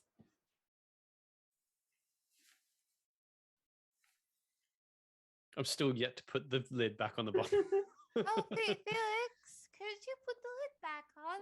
What? Oh, yes. Like, it's a little bit hard to see. I'll put it in one of these. But no, it's too much in that. Felices, don't uncork that. Okay.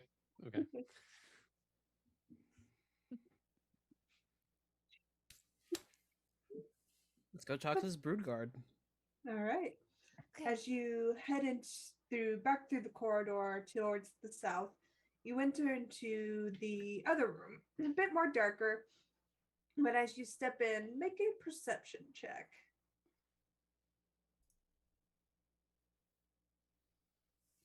12. 14. All right. 12. So 14. 14. 14.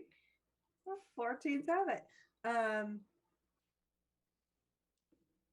You see kind of in the far corner away from the door, in this kind of squarish rectangle, like it's a long rectangular room, beautiful stone built area. You kind of see perched up in the corner a large giant spider kind of just chilling out. Looks like they are just knitting something. And as you come in, they give you a nod. And those who roll a 14 will notice along the westerly door that seems to be closed at the moment, there is an eye above it, kind of open. Lonnie eyes the giant spider, steps to the side of Delilah, and interposes her between him and the spider. Delilah's walking right up to the spider and saying hello. As you say hello, do you speak Undercommon? No. If there's a moment before it seems to realize you can't speak Undercommon as it's chittering away at you in Undercommon before it switches to Common. It's like, oh, my bad, sorry. If you want a sweater, you have to put it in order. Backup holds up a very beautiful knitted sweater, that of the Fair Isle influence, and says, I can get you one next month if you put it in order now. Oh, do you ship? I do, yes. Oh, excellent. I would like one in pink, please. And Delilah will start filling out an order form. And do an order form. Make sure you print out your address to exactly where you want it. My little kind of points to what looks to be a cluster of smaller spiders that are just sitting beside it. Well, my messengers will get it to you as soon as possible. This is so wonderful. Lonnie, you should tell Charlotte about this sort of thing. Yeah, they could they'd totally like do that. shipping this way. I don't think she does anything outside of town, though. Hmm. Maybe she'll expand one day.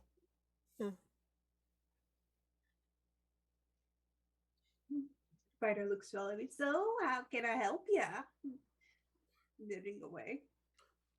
We're looking for the Brood Guard. Oh, points to the westerly door. Gotta get through that one. Is there a special trick? Looks to the eye, looks to you. Maybe. Staring contests, go. Oh, are Or we you supposed to just stare at the circle. eye or at each other? Oh, maybe the eye. Okay, come I just like looking at you. on. Oh. You stare at the eye and it just stares back at you, unmoving, unblinking. This is astonishing. Have I seen anything like this before? Would I know anything about this? Oh, Arcana check. Arcana. Delilah is just staring the eye down. That is a 19. A 19. You know this to be an arcane lock, a specialized arcane lock. And you would need a way to either obscure its vision or make sure that it's not watching you to trick it into thinking nobody's there. It's an arcane lock, so we need to make sure we can obscure its vision somehow. Oh, Gee. well, why don't you use the bottle you just got? The bottle? Oh yes. I'm pretty sure I had it in. No, it's You not gave here. it to Felice's. Is it? Oh, Felice's. Yeah, which one are you in? There you are. The bottle. No, not that one. This one. That's leeches. Oh, you're fine. You're fine. Stay in there. So you've dried out. Okay. You don't understand. The one in the pocket is Felici's. Okay. I guess I'll just pop. All right. You pop it and the smoke starts spilling out. And the spider's like, back in my day when I lived in the Underdarks, and goes off on a tangent about how it would have to hunt myconoids, random Duragard for food, and was pretty happy like that, but then realized its knitting was its passion and moved up to the surface and started its own company, and they seem much happier about it. The spider as- speaks in a Midwestern accent, don't you know? Don't you know? And as they're going through this regalia of their life story, the smoke kind of fills the room and obscures the arcane lock's eye enough, and you hear the door that is on the western wall kind of click and slide open. When can I stop I think- staring? I think that was the door opening. No, I think which way was the door? Here, Felix, give me your hand. I can help you. Oh, fantastic. I'll, Yeah. I'll feel around. Okay. Hey, Hey, Sorry. Oh, you found something. that was me. Sorry. Okay, I'm gonna just feel past you. And okay, I think I've got the door. Okay, everyone link arms, and then we can go through the door. Shuffle. Link. You link arms and shuffle through the door. This bottle's still smoking, but once you're on the other side, make me a perception check as the smoke kind of opens up into another room. Whoever's leading this. I think that's Torby. 16. You are greeted with the sight of rows upon rows of books, neatly stacked in shelves, and you could easily mistake this for a library. Felix, Hmm? look. Oh, what? Books. Oh, the books, my favorite thing. Put the lid back on the bottle. Oh, of course. Yeah, there we go. Those books. You like books? Felices, you could probably come out now. Actually, there's books here. I probably need you to have a look at these. I'll take my little grumpy owl out. They hoot in disgruntled mannerisms. Yes, we'll go and have a look, see if there's anything interesting on these books, and I'll poke her.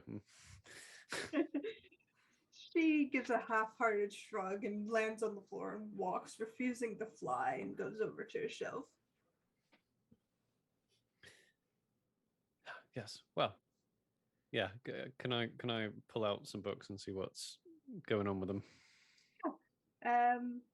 As you go and pull out some books, you pull one out and your hand sticks to it, and the book doesn't come free of the shelf. Oh, I think there may be some sort of what's the word? Trickery here. I think everyone. Trickery? Yes, there's the books. They seem to be stuck in place. Are they glued down? I don't know. Maybe it's some sort of enchantment. I'm going to use a spell slot and cast detect magic.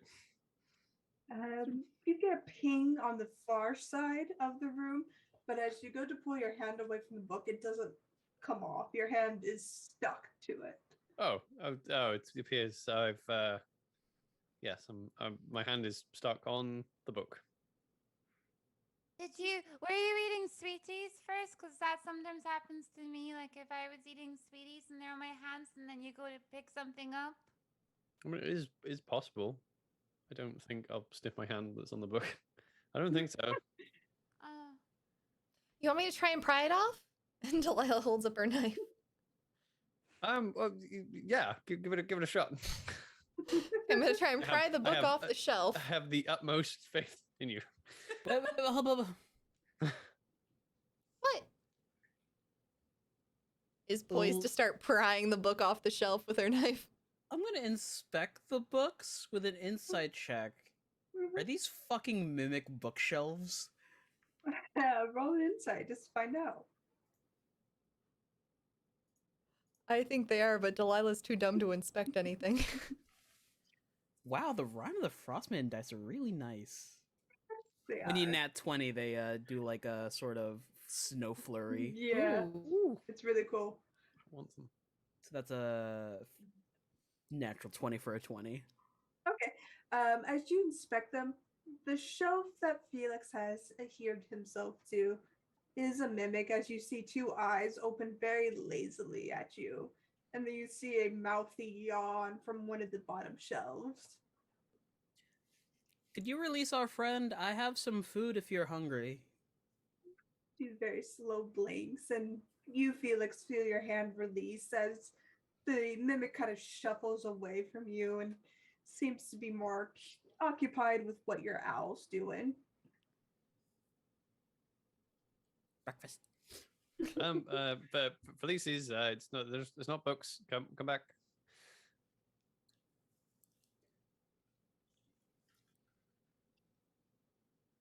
The mimic kind of shuffles to one side and goes to set itself against the wall, kind of content just hanging out. It doesn't seem bothered that you woke it up. You know, this isn't the worst mimic I've seen. Seems lovely. Worst one was a pair of underwear. I saw one that looks like a plate of Oh. spaghetti once. Oh, I'm pretty sure that was well- just your dad's cooking. No, it tried to bite me. Well, actually, yes, that might have been my dad's cooking. Had a Oh. bite to it. at what point did you realize that the underwear was a mimic? When the person wearing them started screaming. Oh no. Oh, that is a bit of a pickle.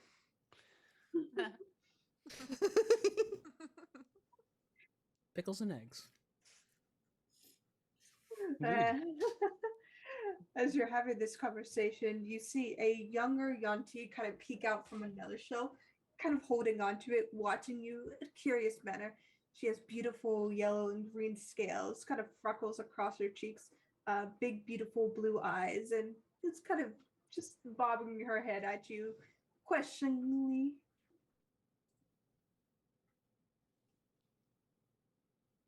Hi. Hi, I'm Torvi.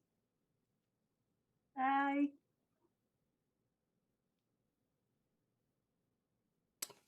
She lowers her hand. We're looking for the brood guard.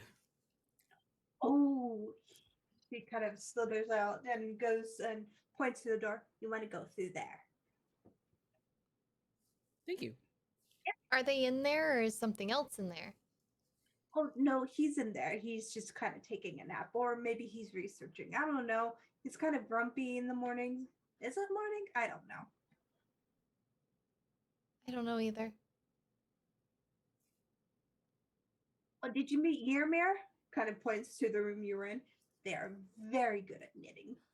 Yes, I ordered a sweater in pink. Aren't they nice? Mm-hmm. Yeah. She looks excited. Who wants to go knock on the door? Or Oh, should I just open I it? detected some magic also in that direction. I'll go check to see what kind of magic it is. Okay, I'll come next to you just in case something else tries to get you. You've been very unlucky today, Felix. Hmm. Oh, yeah. Thank you. I know you're always protecting me. Right. I'll head towards the source of the magic. See if I can determine what type of magic it is. You wander over and moving through the bookshelves. There doesn't seem to be any more mimics. It just seemed to be the one that was just kind of resting in front of the door. And as you get over there, you see what looks to be a kind of a ring just sitting on a table neatly. Oh, can I tell what type of school of magic it is? Enchantment. Oh, it's totally look. It appears to be a magic ring of some kind. Ooh, a magic ring. What does it do? Oh, well, I could spend 10 minutes and figure out what it does, if you would like. Or one of or- us can just put it on.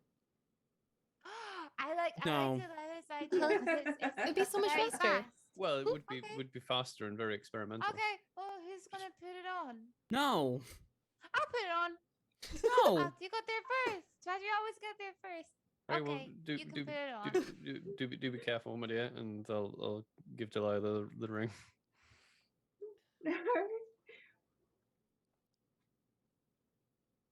You got the ring. I do. You put it on. Uh-huh. I let Felix put it on me. Oh, I've never had a chance to do this before. Okay, so I'll put the ring on Delilah's finger. Oh, do you want me to pretend to cry? Yeah, sure, why not? Delilah immediately bursts into tears. Oh no, it's bad magic. It's killing her. No, I need to take it off. It seems to be some sort of ring of sadness. Oh, no, they're supposed to be happy tears. Oh, then it's a Huh? ring of happiness. Maybe. Fascinating. This morning, Lonnie's anxiety was down here. Now it's up here. Look, I got a ring. It looks really good on you. Do you feel anything? I feel a ring. Okay, that's good because that's what it looks like. It's a beautiful gold ring with a ruby center. Feels slightly warm to the touch. Feels a little toasty. Oh, Felix, are your hands extra warm? Maybe you warmed it up. Oh no, my dear. Like my circulation isn't all that great these days. I'm sure it's fine. well, we'll just have to. We could experiment with different things and see if it does something. Like, Or we could sit for 10 minutes. We could have a cup of tea, and I'll maybe figure out what it does. okay, that's probably the better option. Okay, in 10 minutes, how many things can we do? Let's turn all the books the wrong way around. And upside down. Yes. Okay. Takes the ring off, throws it at Felix. I'll start casting Identify as a Ritual. As you do so, Torvi and Delilah just make a general perception check so you don't bother the mimic again because it's moved. Well, 7. You bother the mimic again as you try to pull one of its books off, and it opens its eyes kind of grumpily at you and then shuffles away.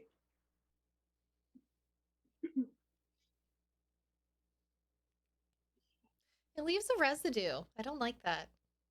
There's oh. sticky residue. Lonnie has turned around and walked over to the door so he can have deniability as he goes to knock on it. Go to knock on it. There's this beautiful kind of ringing sound, and there's a moment before the door kind of pauses and slides open. You cast Identify Felix, and it's a ring of warming. Yes, it's a ring of warming, Father. So there you go. Oh. That would have come in handy yesterday. But we don't know what's going to happen tomorrow, so it might come in handy tomorrow. Right. Oh, maybe if it rains tomorrow, we can just pass it around and we can each stay warm. Or does it make one person like really warm, and then we could all hug that one person, and then we'd all be warm? I love that idea. Let's see if it works. Until I was going to use the ring of warming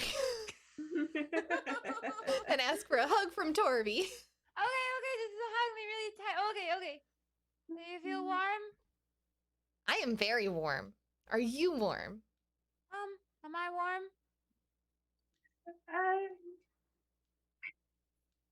You feel warm. I feel warm. This will make the cuddle piles so much nicer on cold nights. This is gonna be great. You would know, Felix, you have to attune to the ring of warming.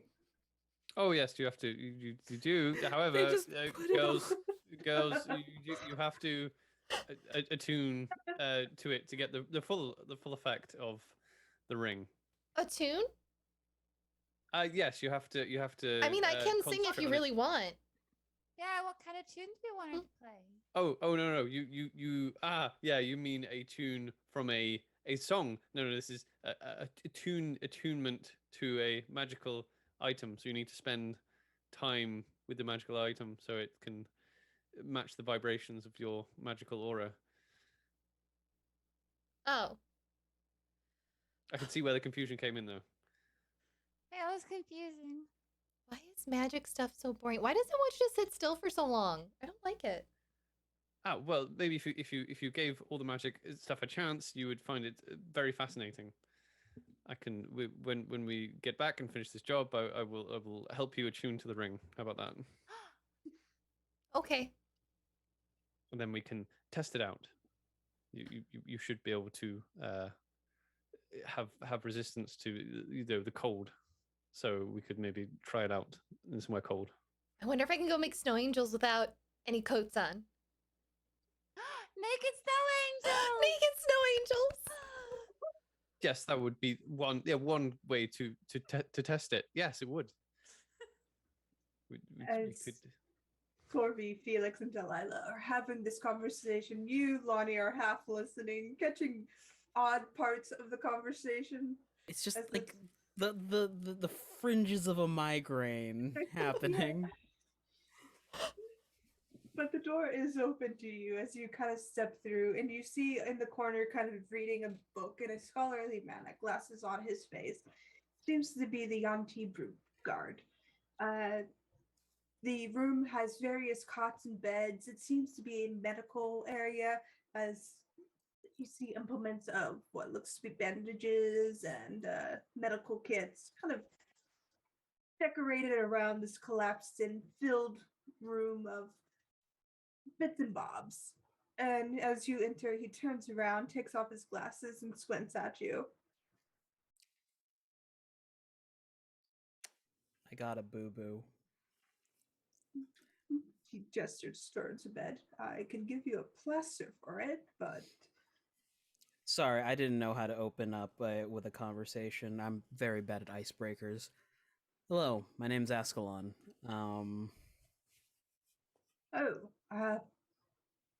My name doesn't translate well into common. They just have been calling me Simon. Have you met any piemen going to the fair?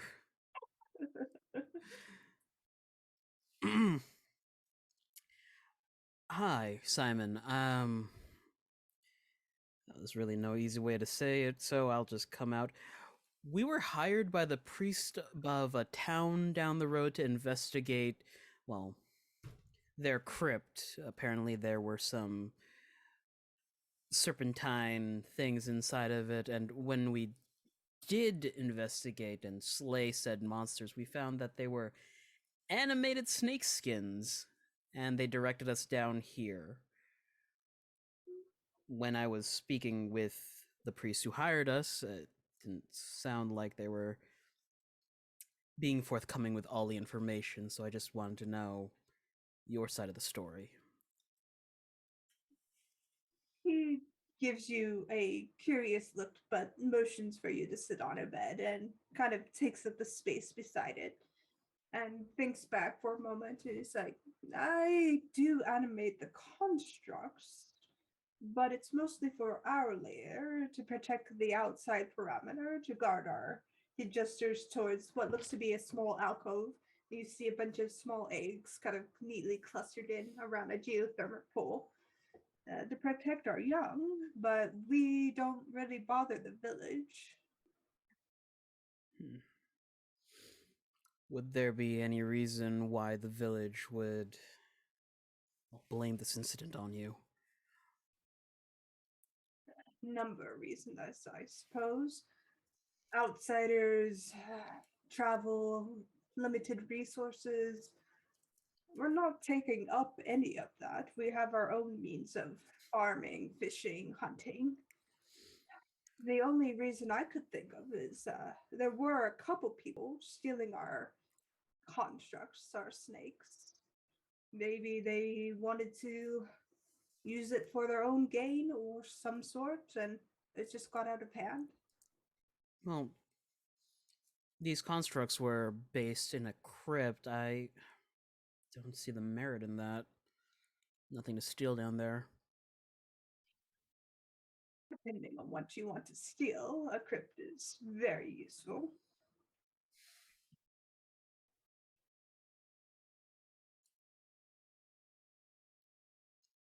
Do any of your constructs have a penchant for removing eyes?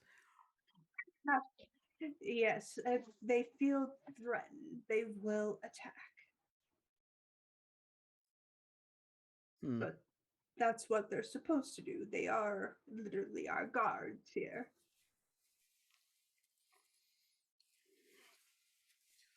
Coming to the assumption maybe the priest came down here or hired someone to steal these snakes to protect something in the crypt? He pauses. Priests. Do priests wear brown vestments? Was Robert wearing brown vestments? He was. Lonnie nods his head. They took the priest, if that's what he is, and a hunter, I believe, took some of our southern constructs. I had to make new ones. But they've really not bothered us since. We did have some raids from hunters. They blamed us for the crabs going missing. It's not our fault for the crabs going missing. Crabs are seasonal. That's what we said. All right. How many constructs went missing? We had 2 from the south side and 1 from the north side. Well, we can account for at least 2 of them. All right. You wouldn't happen to have, like, a shutdown word or something? They stay up until they are killed or dismantled. Gotcha. Insight check? Has this person been truthful? Try my best. Being investigator. 16? Simon's being very honest with you. He's very open about what's been going on. He doesn't seem to want any foul blood between any of you. He just wants to live in peace with his brood and his people here. They seem to have made a happy home and they don't want to mess that up. All right.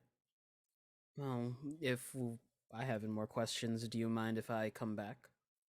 By all means, you are welcome here. And your friends who keep touching my mimic, looks past your shoulder into the doorway, are welcomed as well.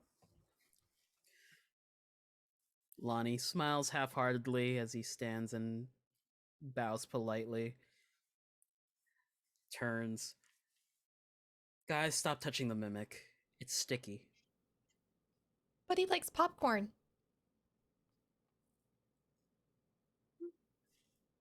You see a tongue flicker out and lick a bunch of popcorn off of its face. Lonnie begins to recount what he learned.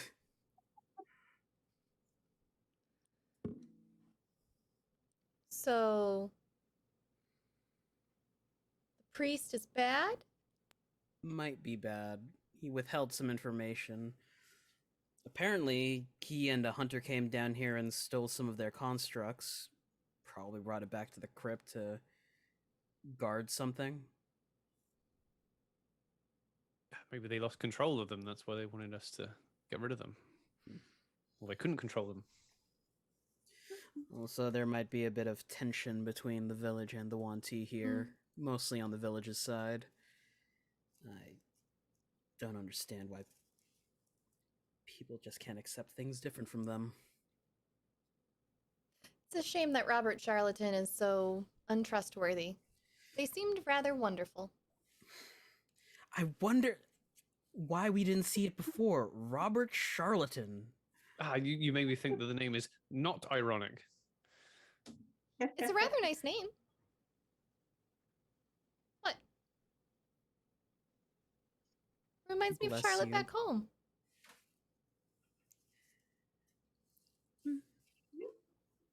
As you're having this discussion, the young Nanti girl kind of pokes her head back out at you and she says, "The hunter was a half-orc, if that helps." Wasn't the dude who lost his eyes a half-orc?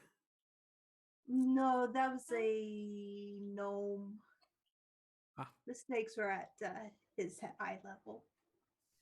Of course. Makes sense.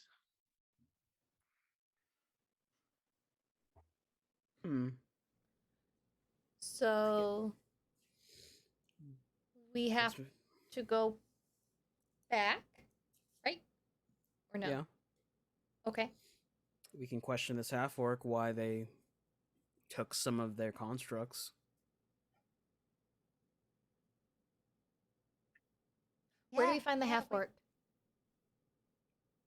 Back at the village. He was the hunter. Yeah? I do not believe we've met him yet. No. We could go speak to him. Maybe he knows more. Maybe the priest is up to something, and maybe he told the half-orc what he was up to.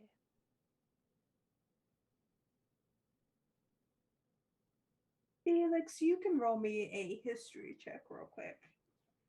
I know there was a half-orc at the bar. History. Okay, history. Here we go. There's currently like that Right. math numbers meme going in front of Delilah's eyes as she nods in agreement to that all is of a this. 23. 23. You do recall a half-orc being at the bar, particularly mostly because the elvish bartender stole a chair from them. As soon as people say like half orc, I'm going to start like pulling my thoughts out of my head and be like, oh yeah, there was this, there was a fire, there was chocolate milk, and then I'm going to pull out a half orc. Oh yes, there was a half orc at the bar. See, look, at this time, on this date, yesterday. Are you really observant? Well, it goes in sometimes. Trying to bring it to the forefront of my brain is difficult. That's why I learned this spell. It's very handy.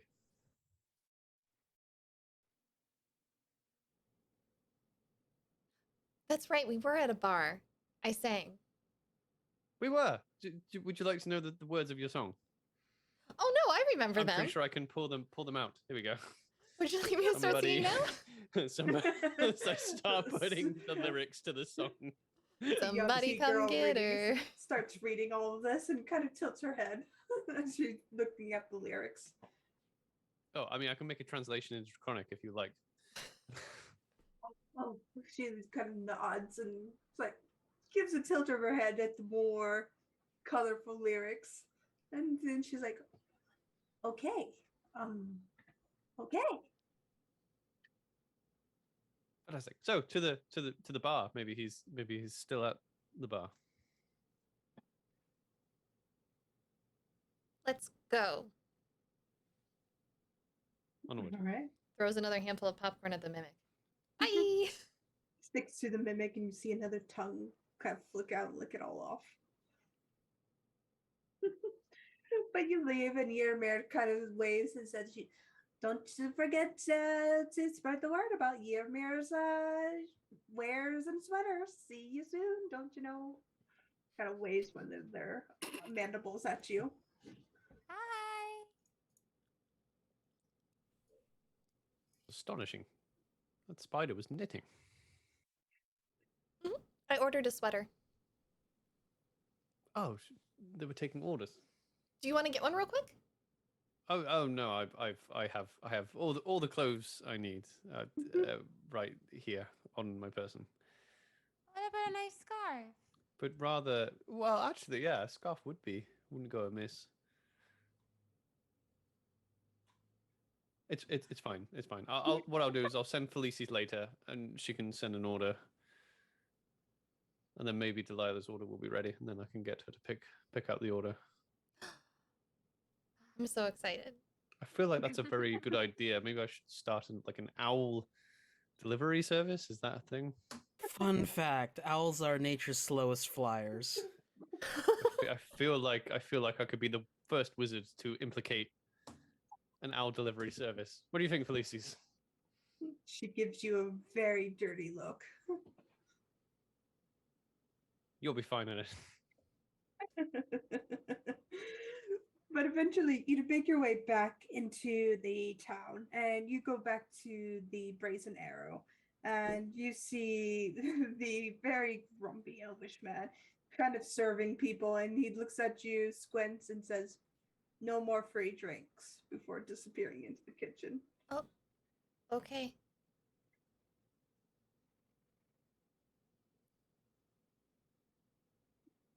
If anybody wants to, you can roll me a perception check to see if the half orc is here. I'll have a look around. Why not?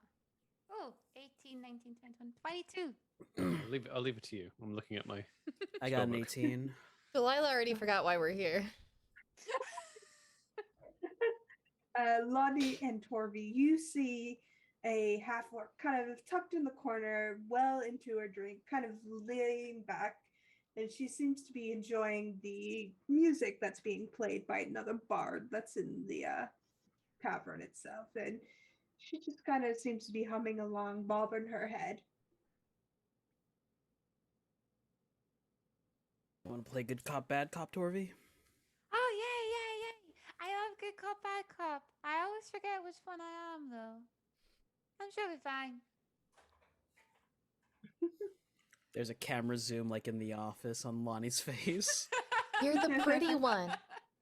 You're the What? pretty cop, Orvie. Pretty cop, yeah. Okay.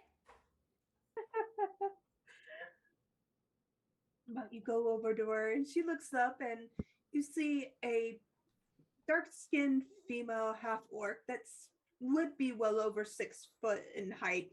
She kind of wears this kind of beautiful pastel cloak over her shoulders. She has these beautiful long silver curls around her face, soft rosy cheeks, and there's almost a twinkle in her eyes. She kind of gives you a warm smile, kind of gestures to the seat as if to welcome you. She doesn't suspect you're there to interrogate her. She's just a friendly sort of person. Hi, I'm Torby. Oh, hello. I'm Greta, as she reaches out and squeezes your hand. Wow, you're so strong. No, Howdy. thank you. Hello. We're just passing through town. Was wondering if there were any news. Well, the harvest is good. Salmon are coming in. The hunting has been nice. Logging is up.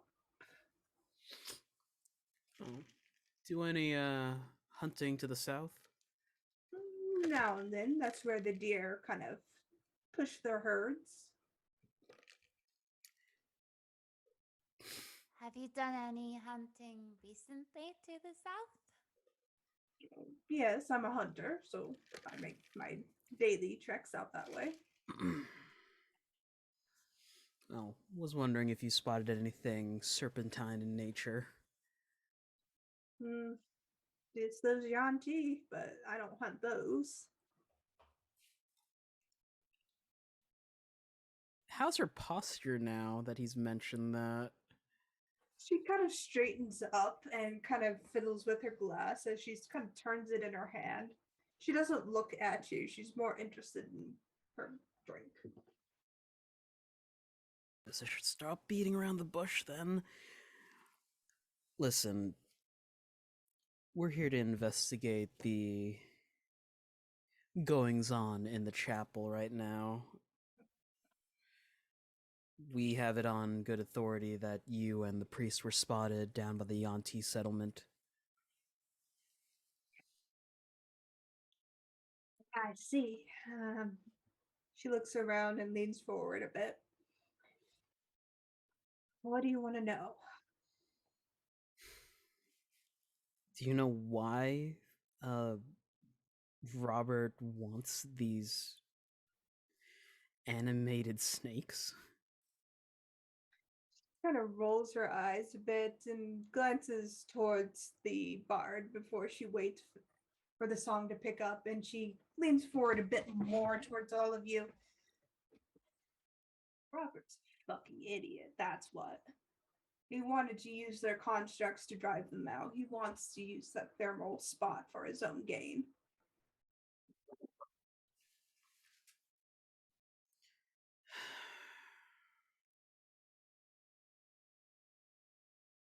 Oh, so that is. Does that mean that Robert's the bad guy? Insight check?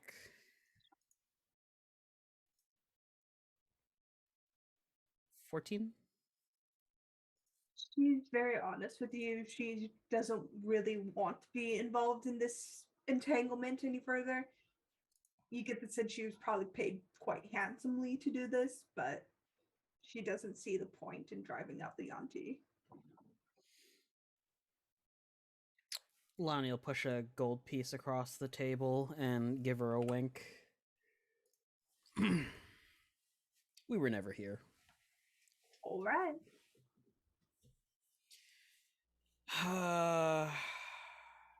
Unless someone liked my singing, in which case my name's Delilah. I'll be here for a few days. Ah!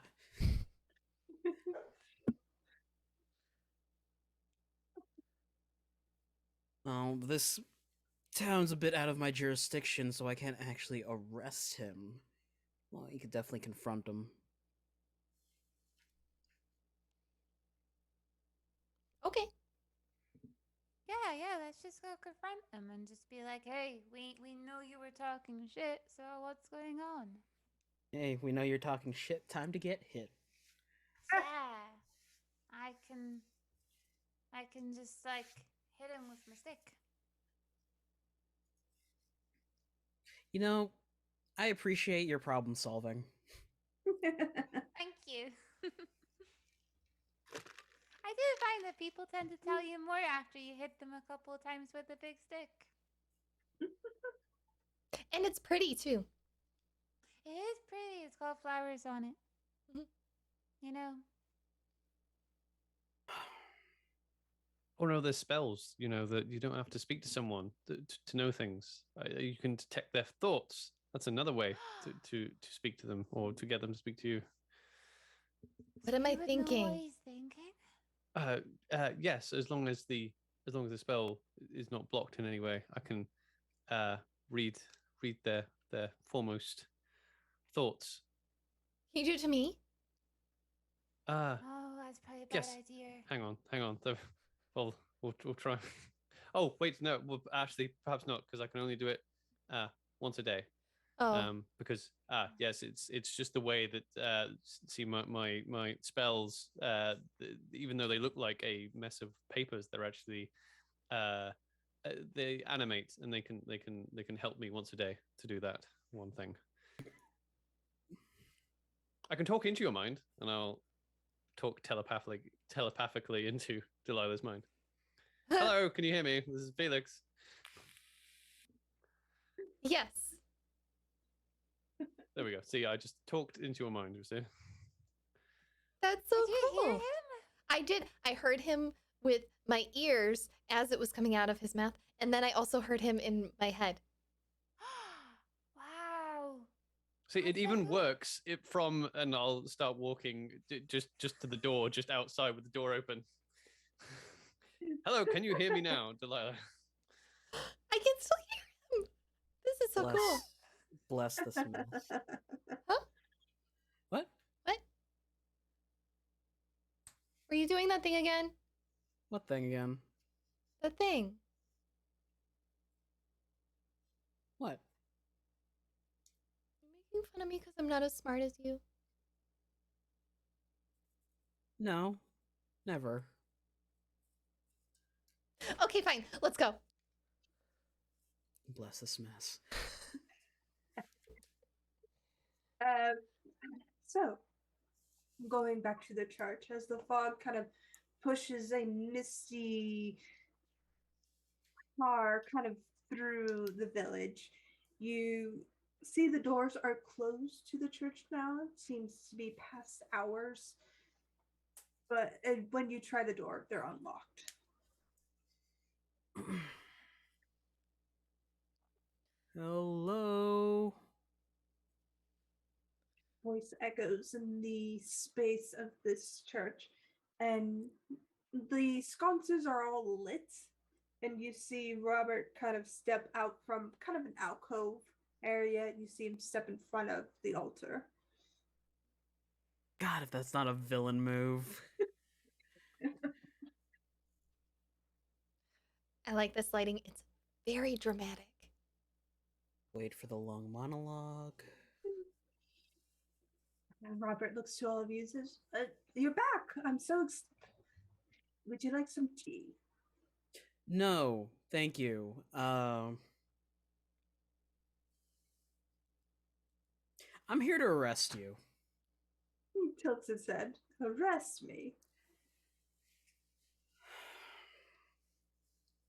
On charges of thievery, endangerment, and that wouldn't be a manslaughter charge because they didn't die but attempted. He squints at you a bit.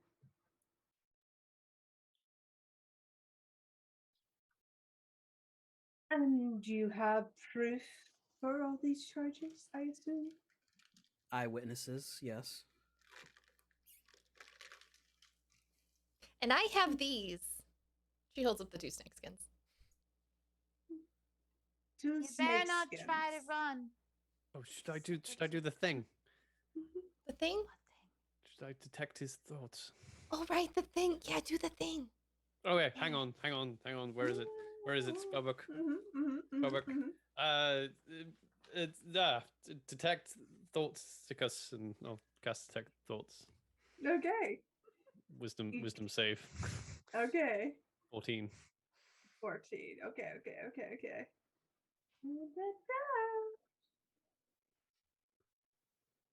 All right.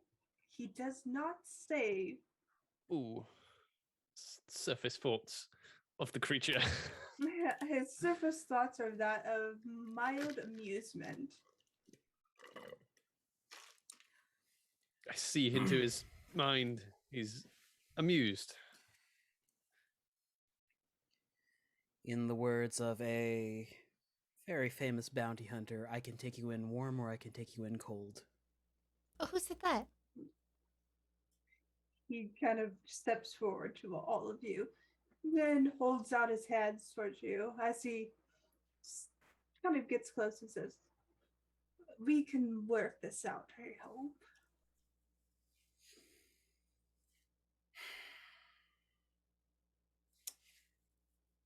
Damn it, lawful good. Yeah. Do I hit him now? No. Are we Okay. fighting? Lonnie will start pulling out a pair of manacles and approach. As you do so, make me a wisdom saving throw, Lonnie. Oh, 17. 17. Yeah, okay, got the right one.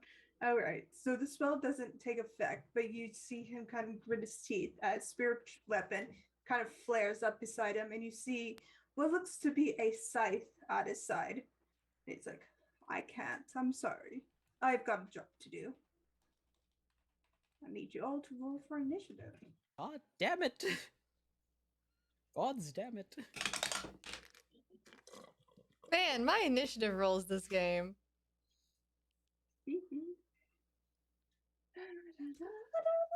I got an 18. I I rolled got a dirty 20. I rolled a 2 and I get a +3. Okay. Ollie will be Alright. right back. He's telling the dog off. She keeps barking. Oh, poor sweet. All right. And he has spiritual weapon up. Gonna put on some music for my combat zone. What was it? Silver for monsters. Monsters. Actually, maybe steel for men. Yeah.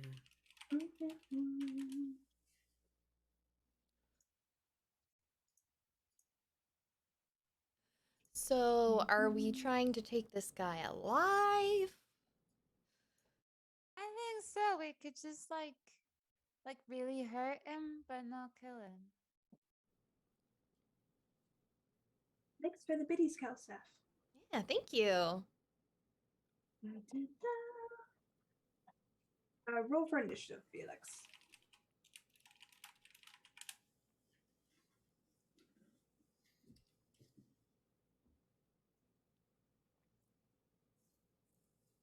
Got a 4. Okay. So, Torfi, what you get? 18. Okay. Torfi's got an 18. What you get, Delilah? A 5. Delilah's got a 5. I know you just told me, Felix, but what did you get? 4. 4. What did you get there, Lonnie? A 20. A 20. Lonnie got a 20. Robert got a 10. Okay. Top of the round, spiritual weapon pops up. Lonnie, you see unusual symbols kind of rotate around the spiritual weapon.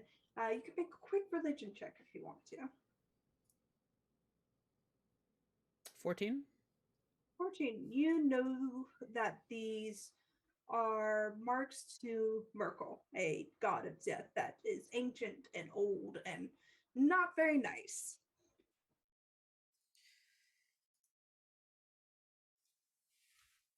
I do have a feat that lets me draw 2 weapons at once, so he'll Yeah. drop the manacles and pull out 2 long swords. Mhm.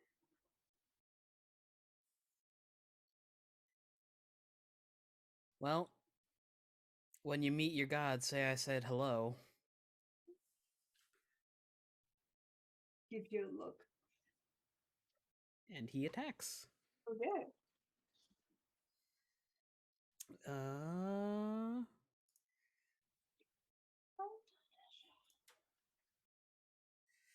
18 on the first. Yes, that hits. For 11 points of slashing damage. Mm-hmm. He's also going to throw a distracting strike on top of that with his combat superiority. Okay. So that's an additional 7 points of slashing damage. And the next attack, other than by me, Mm-hmm. gets advantage. Okay. Bonus action with his second longsword. 22 to hit Mm-hmm. for 7 points of slashing damage. Okay. Action surge. Uh-huh. Who else is close by?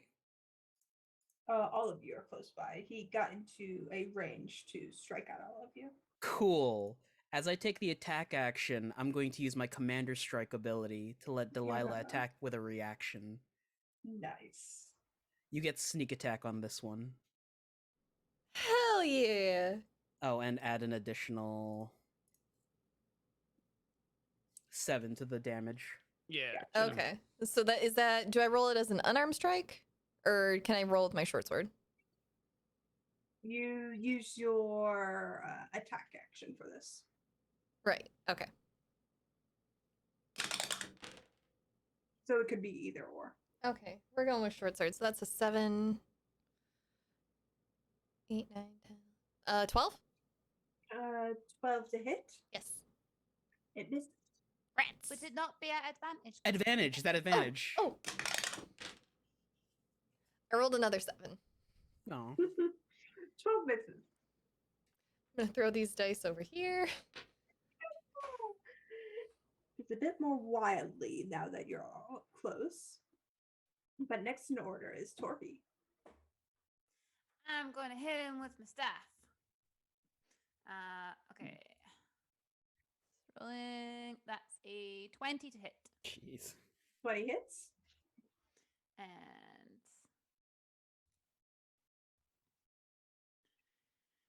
that's 10 points of damage. Mm-hmm.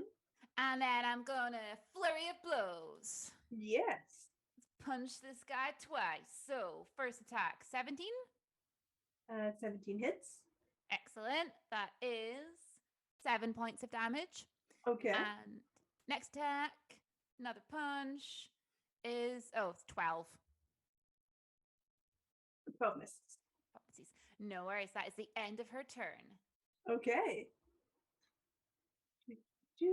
He's going to hellish rebuke you on that last one. And deliver 7 points of force fire. Fire damage. Fire damage. Is So that 7 Torby? points- Yes, to Torby, because you hit him. And Got he's it. using his reaction to get back at you.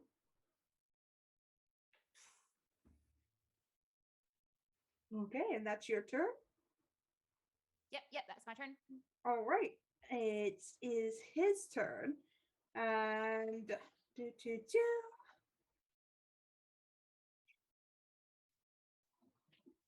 roll this plus it's plus 3. So does I can do math in my head. 14 hit you, Delilah. My AC is 14. All right, so he hits you. Uh-huh. Mhm.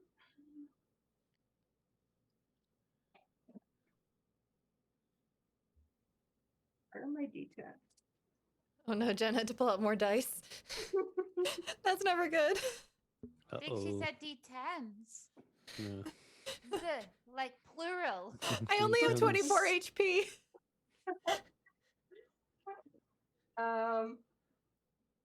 So 15, 16, 17, 18 points of necrotic damage as he inflicts wounds. Oh no. I'm down to 6. And then he'll use his spiritual weapon. Is that a bonus action or an attack action? Bonus. Bonus, thank you. Bonus action towards you, Felix. Oh, far miss with a nat 1. Okay. But that is him. Delilah, it's your turn. I would like to bonus action take a potion of healing. Okay. Just real quick. Like a shot of fireball. 3, 6. Okay, so I get 8 points of healing back. Good thing we got those free health potions. And then I would like to attack That's not gonna hit. That was a 3. That's me. All right. So, Felix, it's your turn. I would like to, having my papers as my arcane focus, 'cause that's what it Mhm. is. I would like to as I avoid that one attack, go, oh no, I drop the paper and pick it up, and then I go, aha, and then I snap my fingers, and then a few duplicates start weaving in and out of me as I cast mirror image on myself. Okay. And then I'm Smart. like, a strategic maneuver, and then I just walk away, like 30 feet away. with the Okay. gun. No, he will not use his reaction to attack you for that. So I cast it before I moved. And that'll be my turn. Okay. That would be turn top of the round, Lonnie. This guy seems to pack a very heavy punch when he wants to. He's gonna start trying to. Fudge.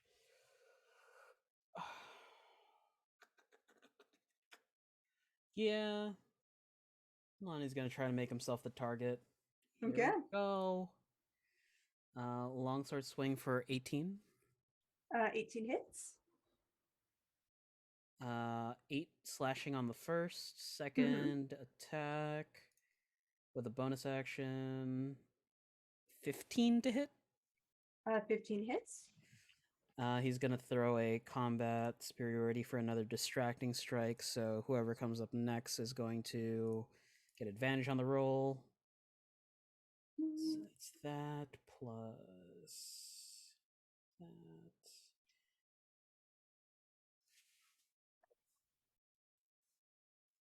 that. 15 slashing. Okay. You are hit with a hellish rebuke. Cool. Is that a check? I think so. So I should have made the last person who got hit with it a check. It hits. Okay. Got a nat 1. Okay. What's that with the hellish rebuke last? It's a react. He has to use his reaction to do it. Yep. So you take 6 points of fire damage. Ow. Jerk. That's his turn. Okay. Torby. Okay, I'm gonna hit him with my staff, and that is with advantage, correct? Mm-hmm. Awesome, let's do it. So 18. 18 hits. Oh, that is the wrong damage I rolled. There we go. For 6 points of damage, Okay. I am gonna flurry of blows. Okay. First attack 17 17 hits. for 6 points of damage. Okay. Next attack is a 10, so that will be a miss. Yes. All right. That is the end of her turn. All right. Bonus action. Off the table. Yeah, that's amazing, pal. Misses with that.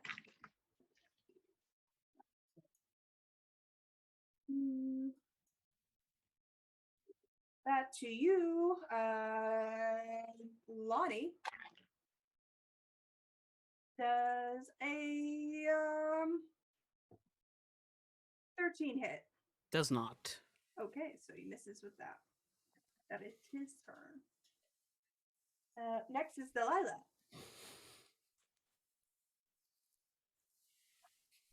You muted. Jiminy Crickets. I would like to smack him with my short sword. Sure. 7 plus. Does a 12 hit? 12 doesn't hit. Does 12 misses. Okay. Bonus action. I'm gonna try and hit him again. Uh-huh. Does a 23 hit? No, that's too high. Oh, okay. Cool. I'm gonna lay a sneak attack on that. Uh-huh. So that'll be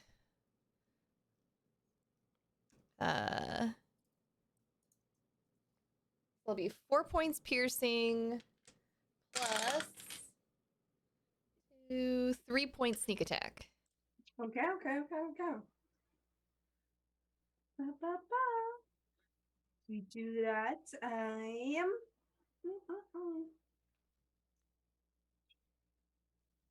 Make me a dex throw. As Me? he hellish rebukes. Yeah, he got his reaction back. Natural Should have 1. picked up Mage Slayer. Oh, was that, Sarah? That was a natural 1. Okay. My d10s, man. Just putting them away. Then For 9 points of fire damage. Cool. He just took away everything that I healed. But fine. that is your turn. Felix, you're on deck. Let's go. I'm going to keep moving away from the action another 30 feet if I can. Mhm. And then I'm as reading my papers, and then I'm going to do the finger guns, and then I'll go. I take this, and then I'll shoot him with missiles of magic at 2nd level. Oh, okay. Oh wait, do I have to roll this every single? Do I have to roll every single one? Yeah, because each Okay, missile is its own damage. First one is a 2. Okay. Second one is a 2. Okay, 4. Third one is a 5. Okay, 9. Fourth one is a 2. Okay, 11. 11. That's it, right? Yeah, 4 missiles. Did you add the 1d4 plus whatever? Or is Yeah, it I think just- it already did it. Yeah. Okay. Yeah. Okay. 1d4 plus 1. Yes. Yes. Oh, Felix, as you're casting your magic missiles, the arcane weave at your command, you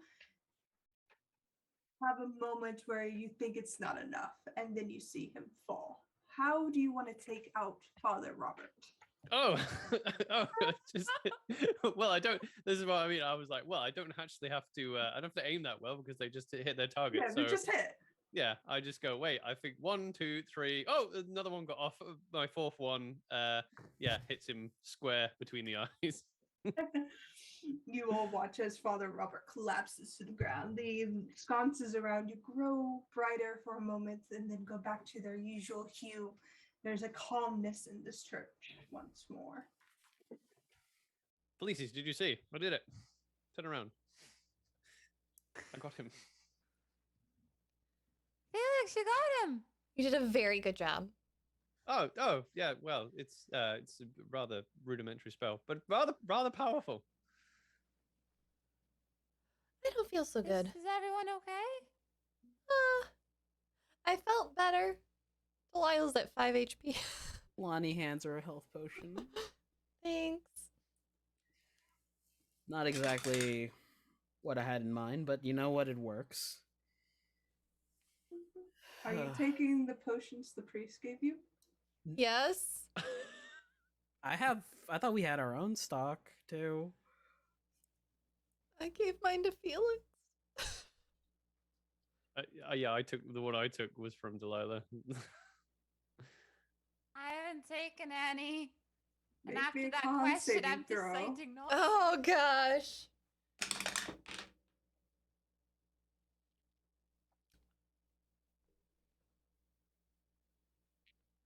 It's a 4. Potions of poison. You take 7 points of poison damage, as the priest had intended to poison you and blame it on the Yanti. That bastard. I'm down to 4.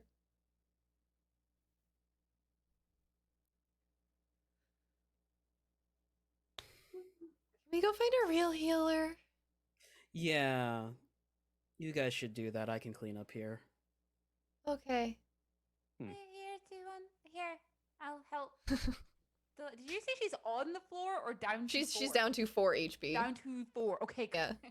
Was Maybe this we should from- get rid of these. Mhm. You took healing 7 potions then. points of poison, just so you know. Yeah. Okay. Was that from RJ's or from the one that I took previously? This was from the priest's potion. Okay, so I took one from mine that was from the priest earlier. So if I took during combat. if I took 2 with that damage, I am down. Yes. So Delilah's on the floor.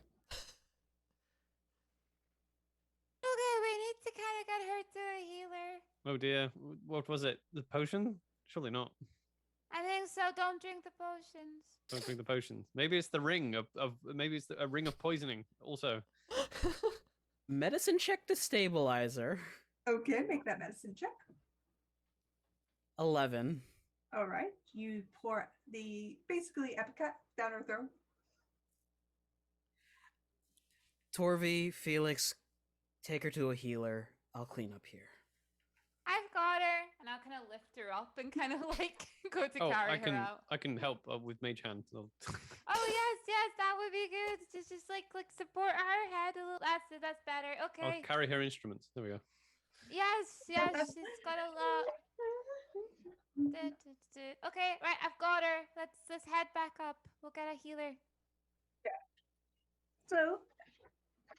So Ascalon manacles the hands together, and knowing that he was a priest for a god of death, he sighs as he pulls out a hand axe.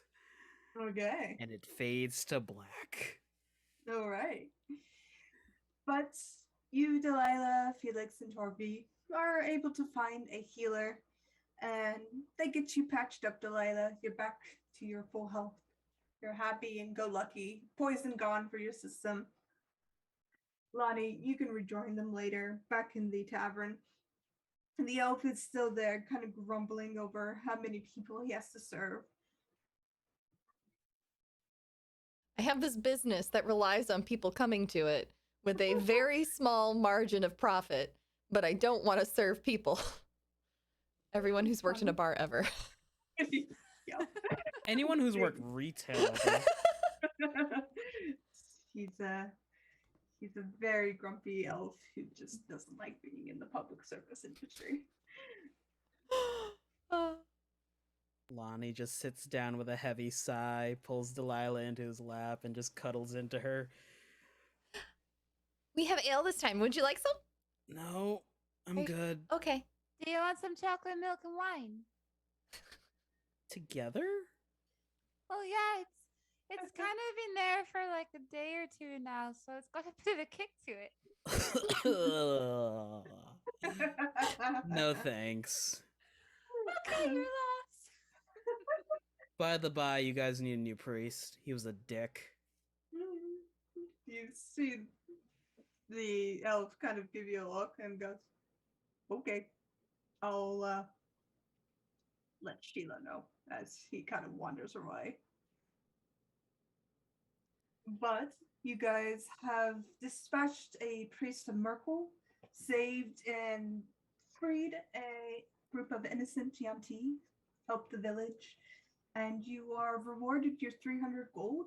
And as you kind of settle in for the night, you get a message in your heads from your guild master saying, your guild payment is due tomorrow. Please send it as soon as possible. Ending the nights of revelry on expense. Well done. Good show, everyone. Yay, we can pay our bills. I thought this was supposed to be escapism. That is going to be it for us today, everyone. Everyone, thank you so much for joining us today. We had fun hanging out with y'all. Thank you, everyone in chat, for coming and talking to us. Thank you, Kelstaff, for the biddies. That was very generous and kind of you. We are going to go around the table and talk about some of our favorite charities. I'm going to go first today. My favorite charity is the Trevor Project. They provide crisis and counseling support to the LGBTQIA+ youth community. And they do a lot of wonderful outreach. That's what we give to every single time I get a Twitch payout on this channel, as I don't take any financial income from my Twitch. So thank you, everyone, for contributing to that and for being a part of this journey that I've been on since 2020. It has been a very rewarding journey to be on with all of you, and I couldn't do it without any of you. Jen, who is your charity of choice? My charity of choice is the Alzheimer's Society in the UK. They are a non-profit organization working towards a cure in Alzheimer's and dementia.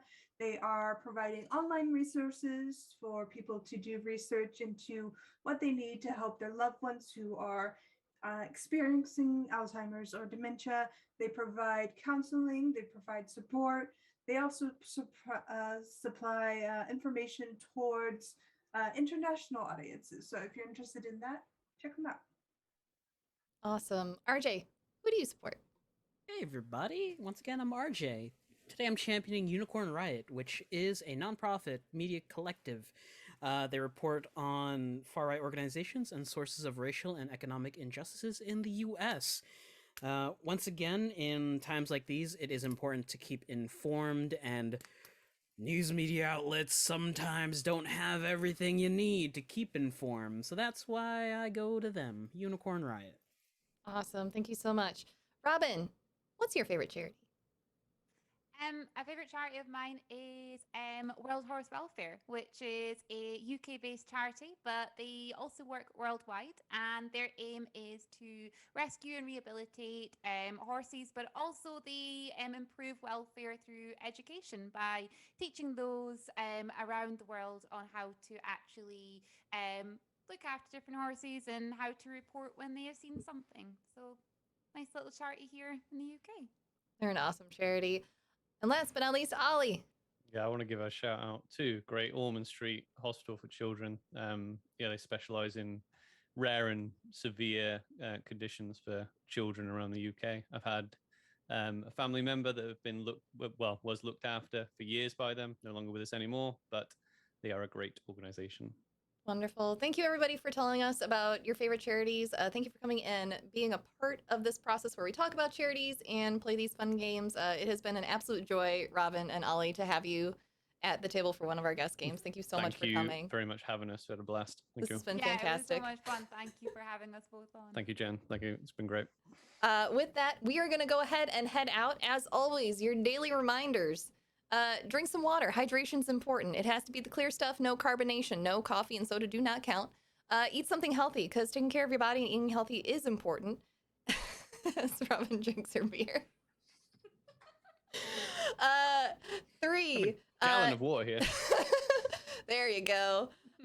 3, if you have forgotten to take your meds today, this is your gentle reminder that that is okay. Go ahead and take them now if you need to. And last but not least, if there's someone in the world who's important to you and you have not recently told them so, or just haven't touched base with them in a while, go ahead and do so now. It's never too late or too early to tell someone how important to you they are, and just let them know that they're appreciated.